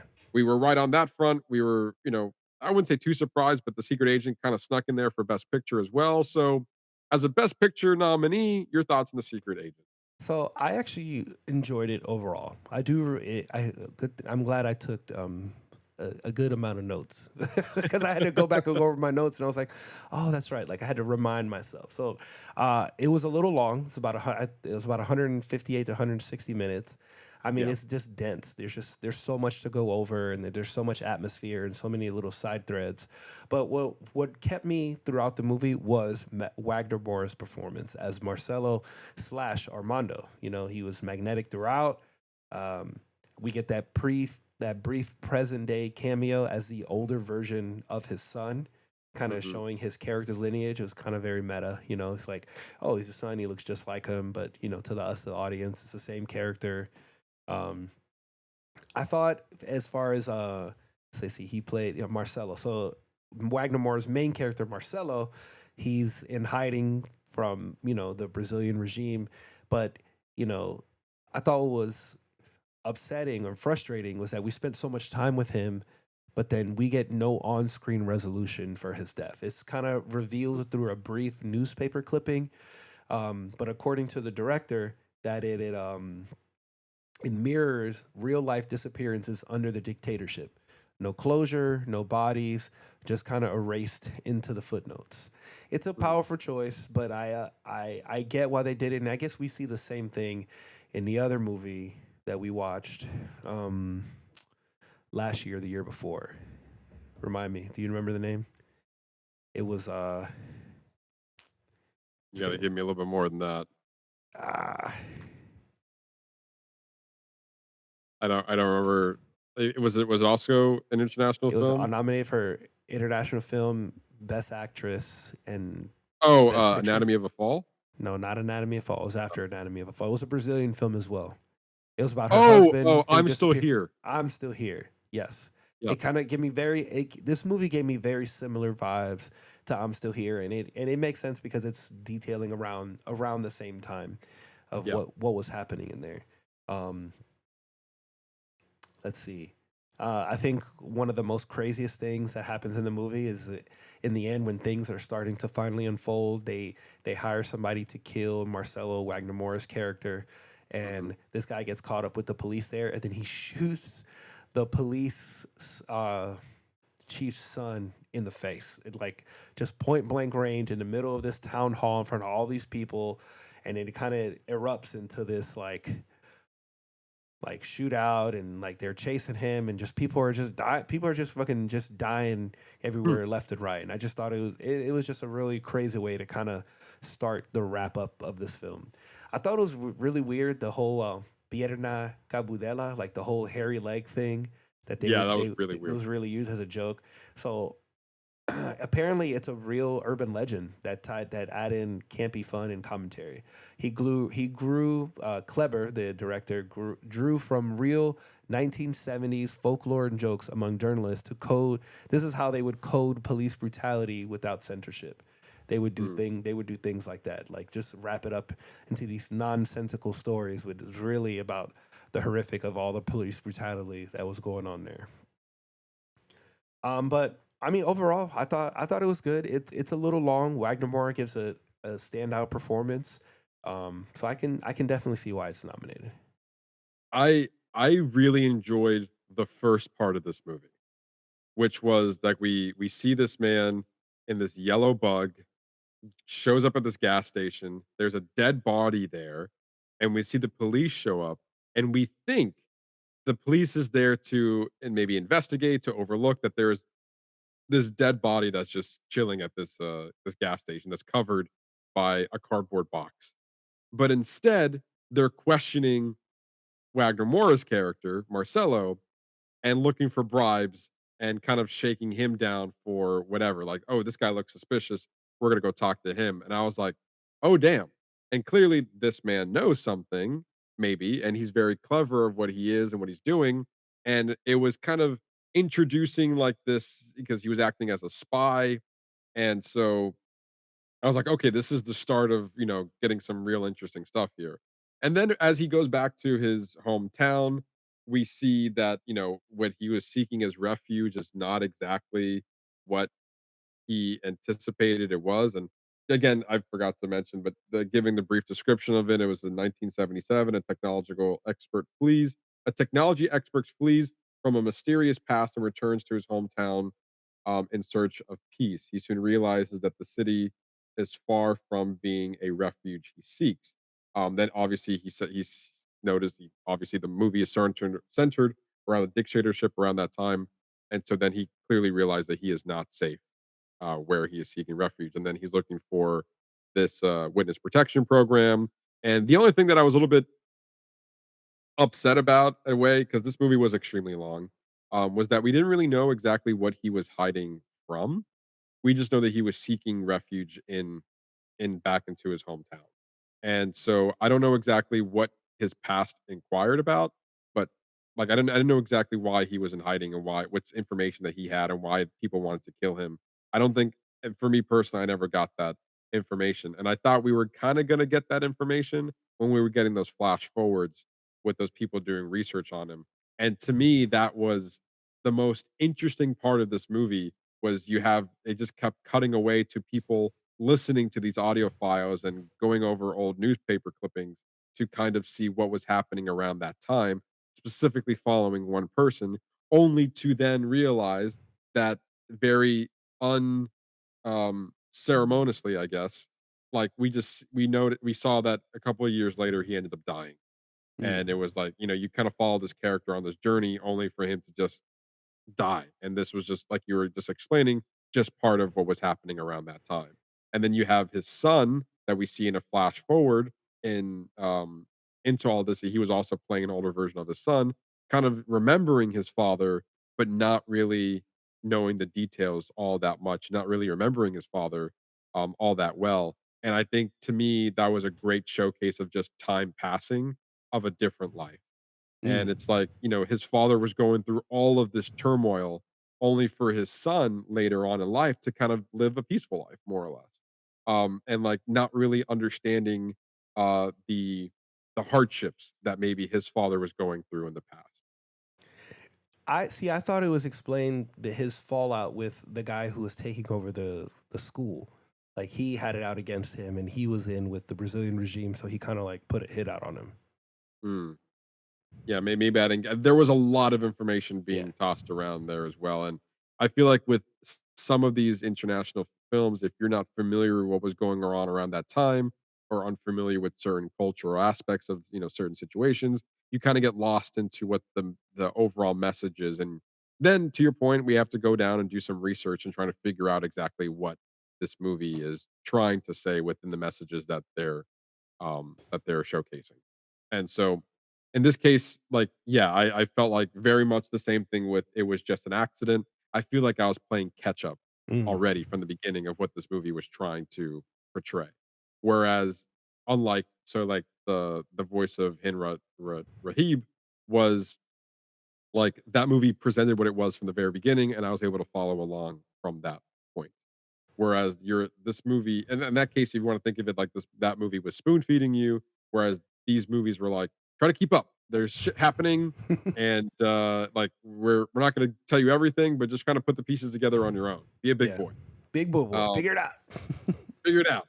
And so, but also, I think this long runtime, and there was a lot of moments in this movie too where they were just having conversations with other people that were also in this regime, like other people in hiding around this time as well. And we see like this elderly woman kind of taking everybody in, who was awesome.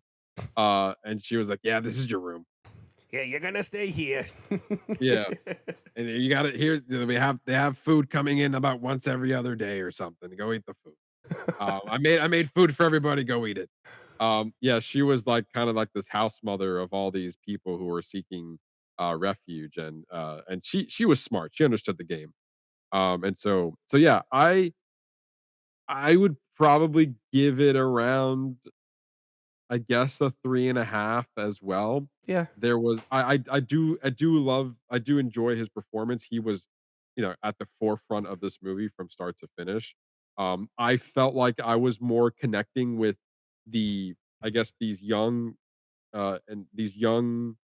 college students trying to learn what was happening in the past as we were seeing the past unfold. To me, that was more interesting aspect of the movie than trying and then because we were just like them trying to figure out what was happening, and what's kind of going on. And in my opinion, I wish we leaned a little bit more into that, but I understand the other aspects that were going on. We did kind of get like a thriller, like kind of high stakes ending when they were just like they were trying to, murder Wagner Moura's character, Marcelo, and then they end up also murdering other people as well. And this guy was just completely unhinged, just shooting everybody.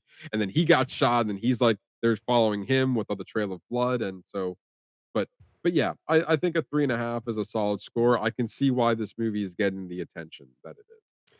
Oh yeah, I totally see the attention gets, but to me it's the runtime. Like I loved Ragnar Moore. I thought he was fantastic in this, but the runtime is you're so enthralled, but then it's so long that you start to like lose it a little bit.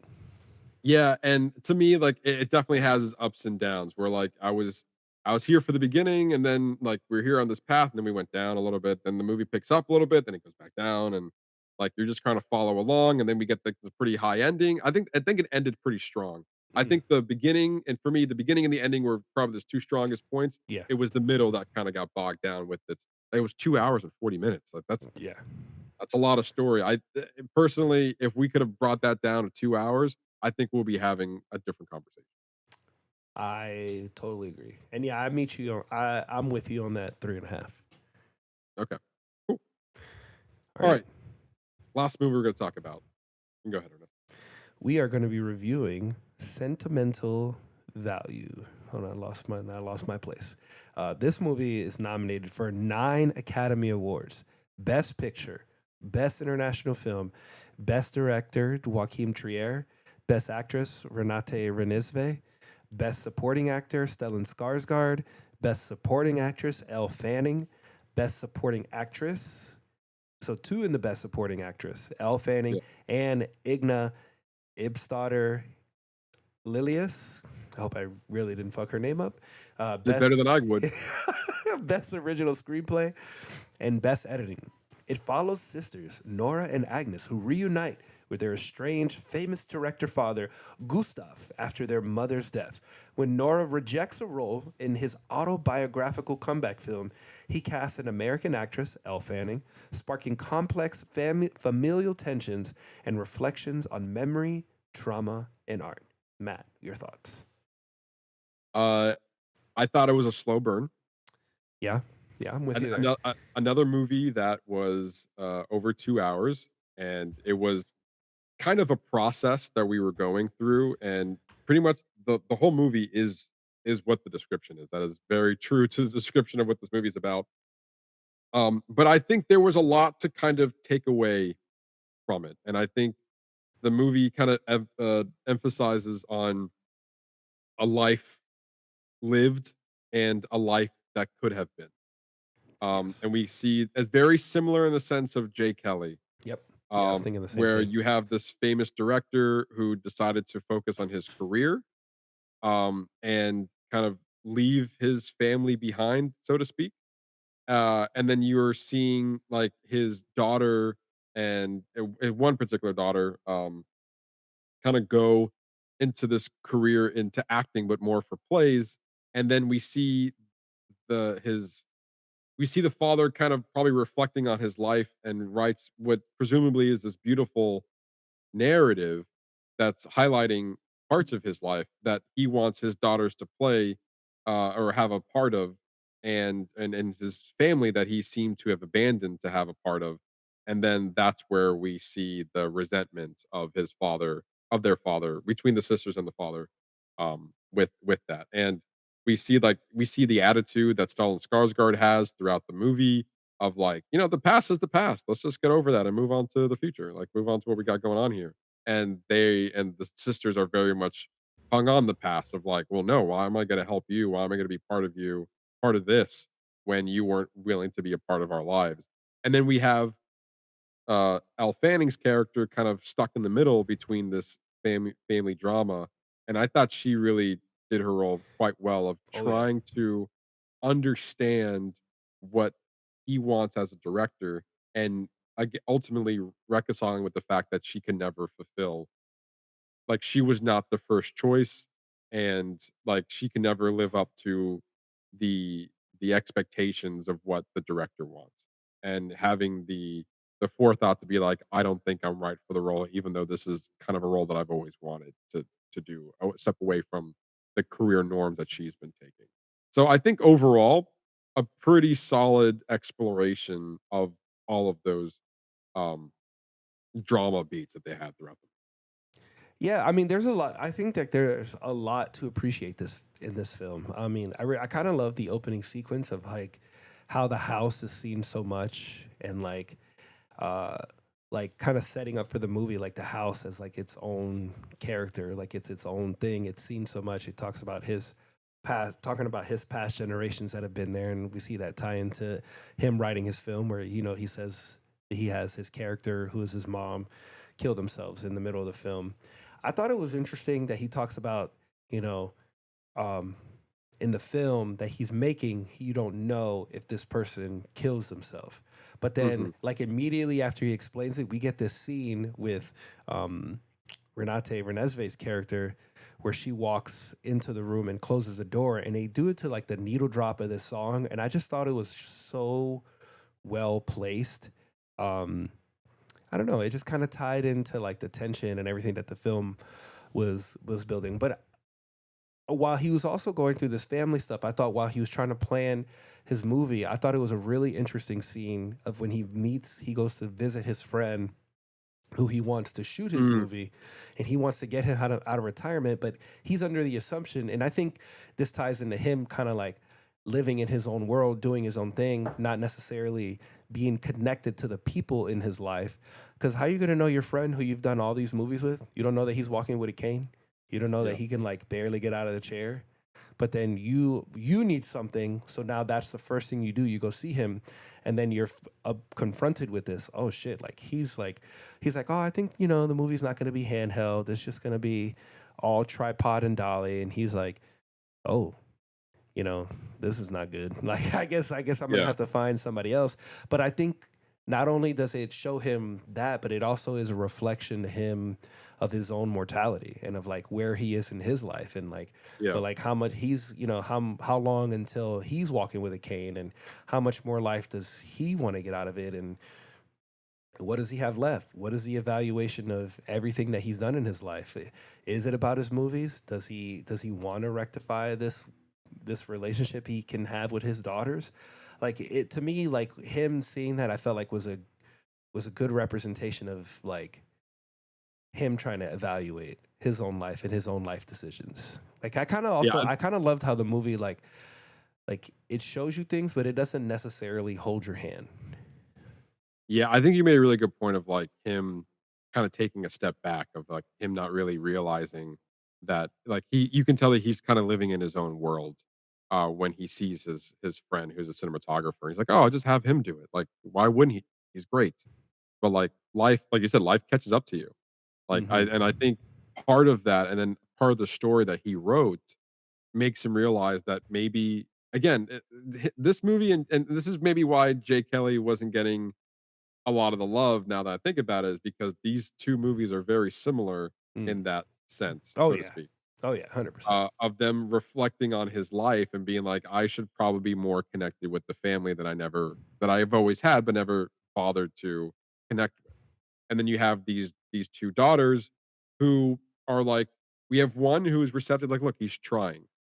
Like she has a family and a husband and a son, and he's like he's trying to be the best that he can in this moment. He wasn't there for us in the past, but he's here for us now. And then you have the other sister who doesn't have a family, is kind of just living on her own, and who's the actress and was like, I can't like just all of a sudden forgive him for all the stuff that he's done in the past, as neglecting us for all these years. And I think that's interesting back and forth between the 2 sisters and also just to see the sadness that she portrayed throughout the whole movie, and that is exactly what he wants in this role, and that's why he thinks she is the best person to give that sadness for this movie, and again, going back to Elle Fanning, I think for her character as an actress to just recognize of, like, I can never give you the level of emotion that you're looking for in this role. And Yes. after watching her daughter in the play, I think she then realizes like, "Oh, you made me look like your daughter. I dyed my hair. I'm, doing this and that, and clearly like it's like I clearly this is what you want and uh I can't deliver that for you." I mean, she even goes through the point of like where because he rewrites the entire script in English, Yes. and then for her, but then she still feels the need to put a Norwegian accent Yes. in her character because she knows it gets very clear that this character is his daughter. And he doesn't what's interesting about that is that like he recognizes that as her, but sees no blame put on himself for what he did to his daughter. And we see Yeah. her like she can't have a real relationship. She's with this married guy. Like how fucked up is her psyche? Like before she goes on stage, like the whole opening scene where like she's got to Mhm. get slapped in the face or she's begging this guy to like have sex with her while the curtain is up, fucking Yeah. waiting for her to go on stage. They're playing music. She's like, "We have time. We can make it quick." And he just she's like, "All right, slap me," and then he slaps the shit out of her. And then she goes and gives this amazing performance. But Yeah, all this is like all this fucked up shit that he did to her. He made her this way. But then he yeah, writes the script. Like, of course she doesn't want to do it. Like, of course I don't want to relive my trauma. yeah, But what else is interesting that I just thought of is, when the sister reads the script and she tells her, she goes, like, there's no way that he could have known how you felt unless he was there. So it's like maybe you think he wasn't there, but he actually right, was. He actually was there, just not in the way that you wanted him to be there. But yet he was still present enough to know what you're going through. right. Yeah, and I think when we get to the end of the movie, when she finally reads the script, I think she kind of was able to maybe put some of the things that she was, kind of holding on to in the past, and kind of in a way forgive him. I'm assuming that's kind of what we got by the end of the movie, Yes. because Yeah. then it kind of just cuts to her going over one of the scenes, and we see them, okay, yeah, cut, and then like they kind of stare at each other as the next scene is being prepared. Yeah. I'm like, I mean, so you can, you get that sense because she's in the film. His other daughter's son is in the film, yeah, and they recreated their house for this movie. right. So to me that was like a sense of like, okay, well, everybody's moved on. They've closed that chapter, and now they're trying to rekindle what's left of their family collectively. Yeah, and it almost feels like that this film could be the closure Yeah. that everybody needs in order for us to recognize the past, but also move on to hopefully build whatever's left that can be built from this relationship and this family to kind of come together in this moment. And this film was that. Ah, I Um, totally but agree. but you can kind of see like the harsh battles that they had to, no, not harsh battles, but like the emotional battles they had to go through in order to get to that point, which was kind of showcasing throughout the movie. Sentiment, it's the sentimental value of, so to speak, of the movie was kind of recognizing of the sentiment that was in the play, or the movie, the written word, the screenplay that was written. Yeah. And like truly, if we can work together on this as a family, we can kind of make something beautiful. Yeah. Um, and yeah, I can see the recognition, the accolades. It's also a movie about movies in a way, so the Academy can be drawn to that. Looking at all the nominations that it's awarded, there's only really two that I don't really agree with in this, because it's nine nominations. It's quite a bit. Yeah. That's a lot of nominations. The first one, even though I did like it, I think uh Igna Ostdaughter Elise's performance was not as strong as uh Renette Risniv and Elle Fanning's performance, as well as Stellan Skarsgård's performance. I think those three performances were strong. For the other sister, I don't think the nom was there for me. I can see that. But I also like you needed her to emotionally be there to help Renate's performance be to the level that it was. Yeah, and I'm trying to go back real quick to see let's see, supporting actors, supporting. Okay. So, okay, for example, she got the nomination over Odessa Ozorn's performance Yeah, I don't agree with in that. Marty Supreme. Odessa, obviously, I mean, she clearly Yeah. deserves that the Yeah, nomination. now watching all of the like some questionable choices here, but now following the like what was officially nominated, like, yeah, between Elle Fanning, yes. Amy Madigan, no. No. That's another one that could have probably been replaced over Odessa Azorn. Um, and then the other ones make sense. Tiana Taylor, Wanumi Masaku for Sinners.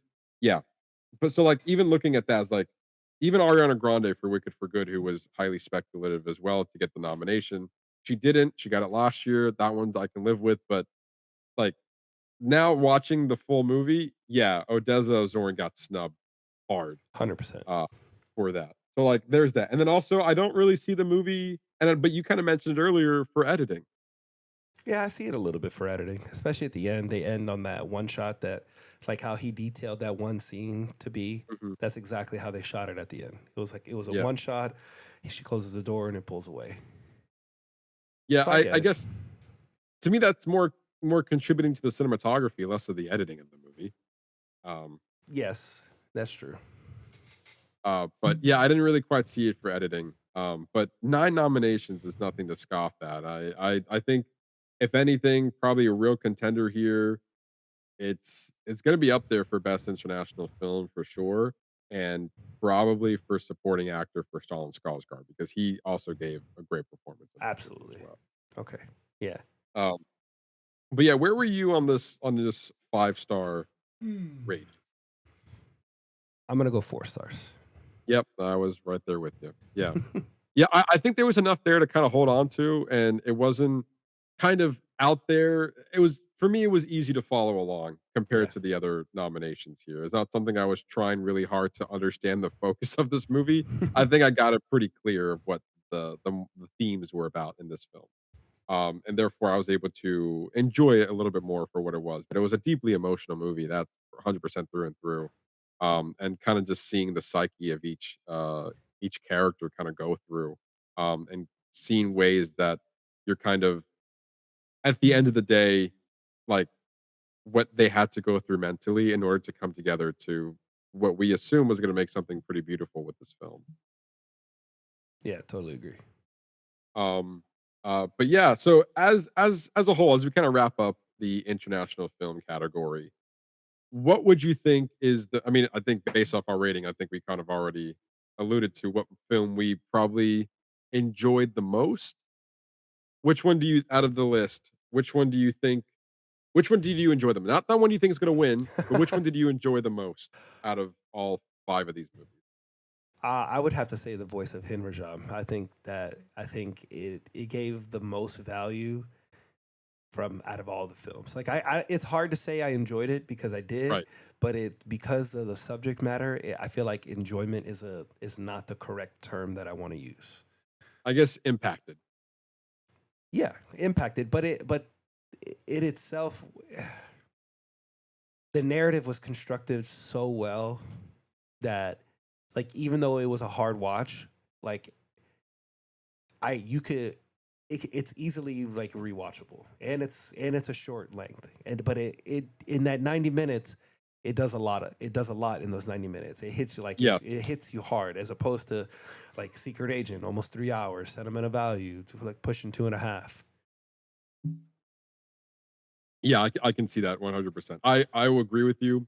We both I mean, just kinda wrapping up, The Voice of Hin Rahib, we gave a 4.5.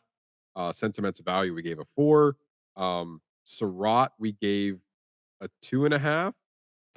I thought it was a 3. We give it a 3? I It thought it was was a either 2.5. 2.5 or a 3. I thought we said 2.5. And then we gave The Secret Agent a 3.5, and then we gave It Was Just an Accident a 3.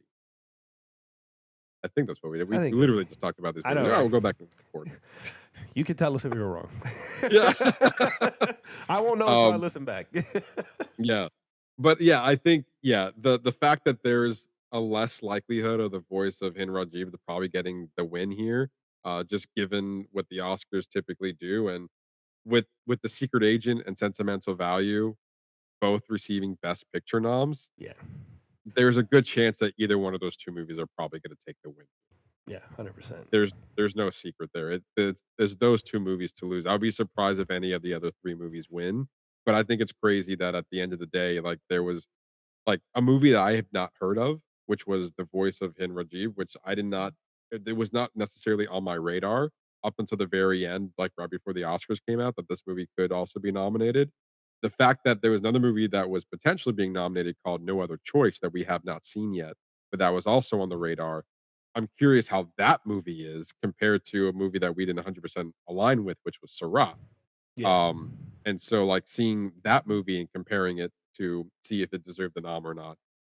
You know, very, very interesting here. But yeah, that I think, and this is probably the fun of watching these movies. Sometimes they don't, you don't necessarily 100% vibe with it. You can't go down with the music vibes, but then there's other movies that kind of take you by surprise. True. And you're like, damn, this was a really good movie. I was happy that the Oscars kind of more or less, and going down this journey kind of not forced me, but like intrigued me to watch the movie nonetheless. Uh, but there you go. That is our spoiler review of the uh, 2026 Oscar nominations of the international film category. And this is just the start of our Oscar coverage. If you want to follow us for more movie fun, follow us on our social media channels on Facebook, YouTube, and TikTok at Box Office Bingers, our X and Letterbox page at Box Office Binger, and our Threads and Instagram page at Box Office _ Bingers. The fun doesn't stop here. It continues on all of our social media channels. So be sure to give each one of those a follow. Like we've mentioned before, and we will continue to mention, this is just the start of our Oscar coverage, road to the Oscars. So the next 3 weeks, 4 weeks, the Three or next four. four Yeah. episodes or so, I wouldn't say weeks, but next 4 episodes, we will be continuing our coverage on the Oscar nominations. And next week, we'll be going down the animated category. Yeah, I'm looking forward to talking about all of those and going over those with you. I've already, we've already knocked a lot of that list out. So Yes, yes, we did.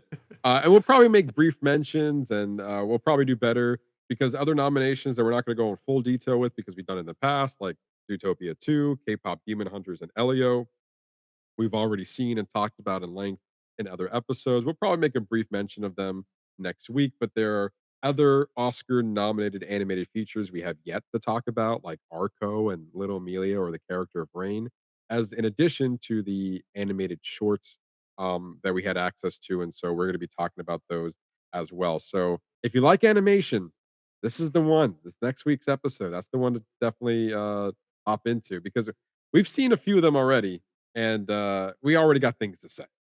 We already got things to say about some of these animated shorts, and really looking forward to see the two animated movies we haven't seen yet. Just by looking at the trailers, they look really interesting, and the obviously the unique animation style that every short and movie provide.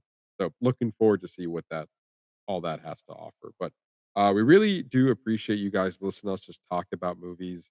And like and kind of going along this journey with us. You may or may not like the Oscars, but at least you're here for the ride. And maybe we might introduce you to a movie you might have not been interested in before, and maybe you want to take a look at it now. yeah, And that's pretty much the whole point of the Oscars, really, for us, anyway. Um, but come back next week for more movie fun. You're not going to regret it. And for that, I've been your host, Matt Diaz. better Ernesto Santos. See ya.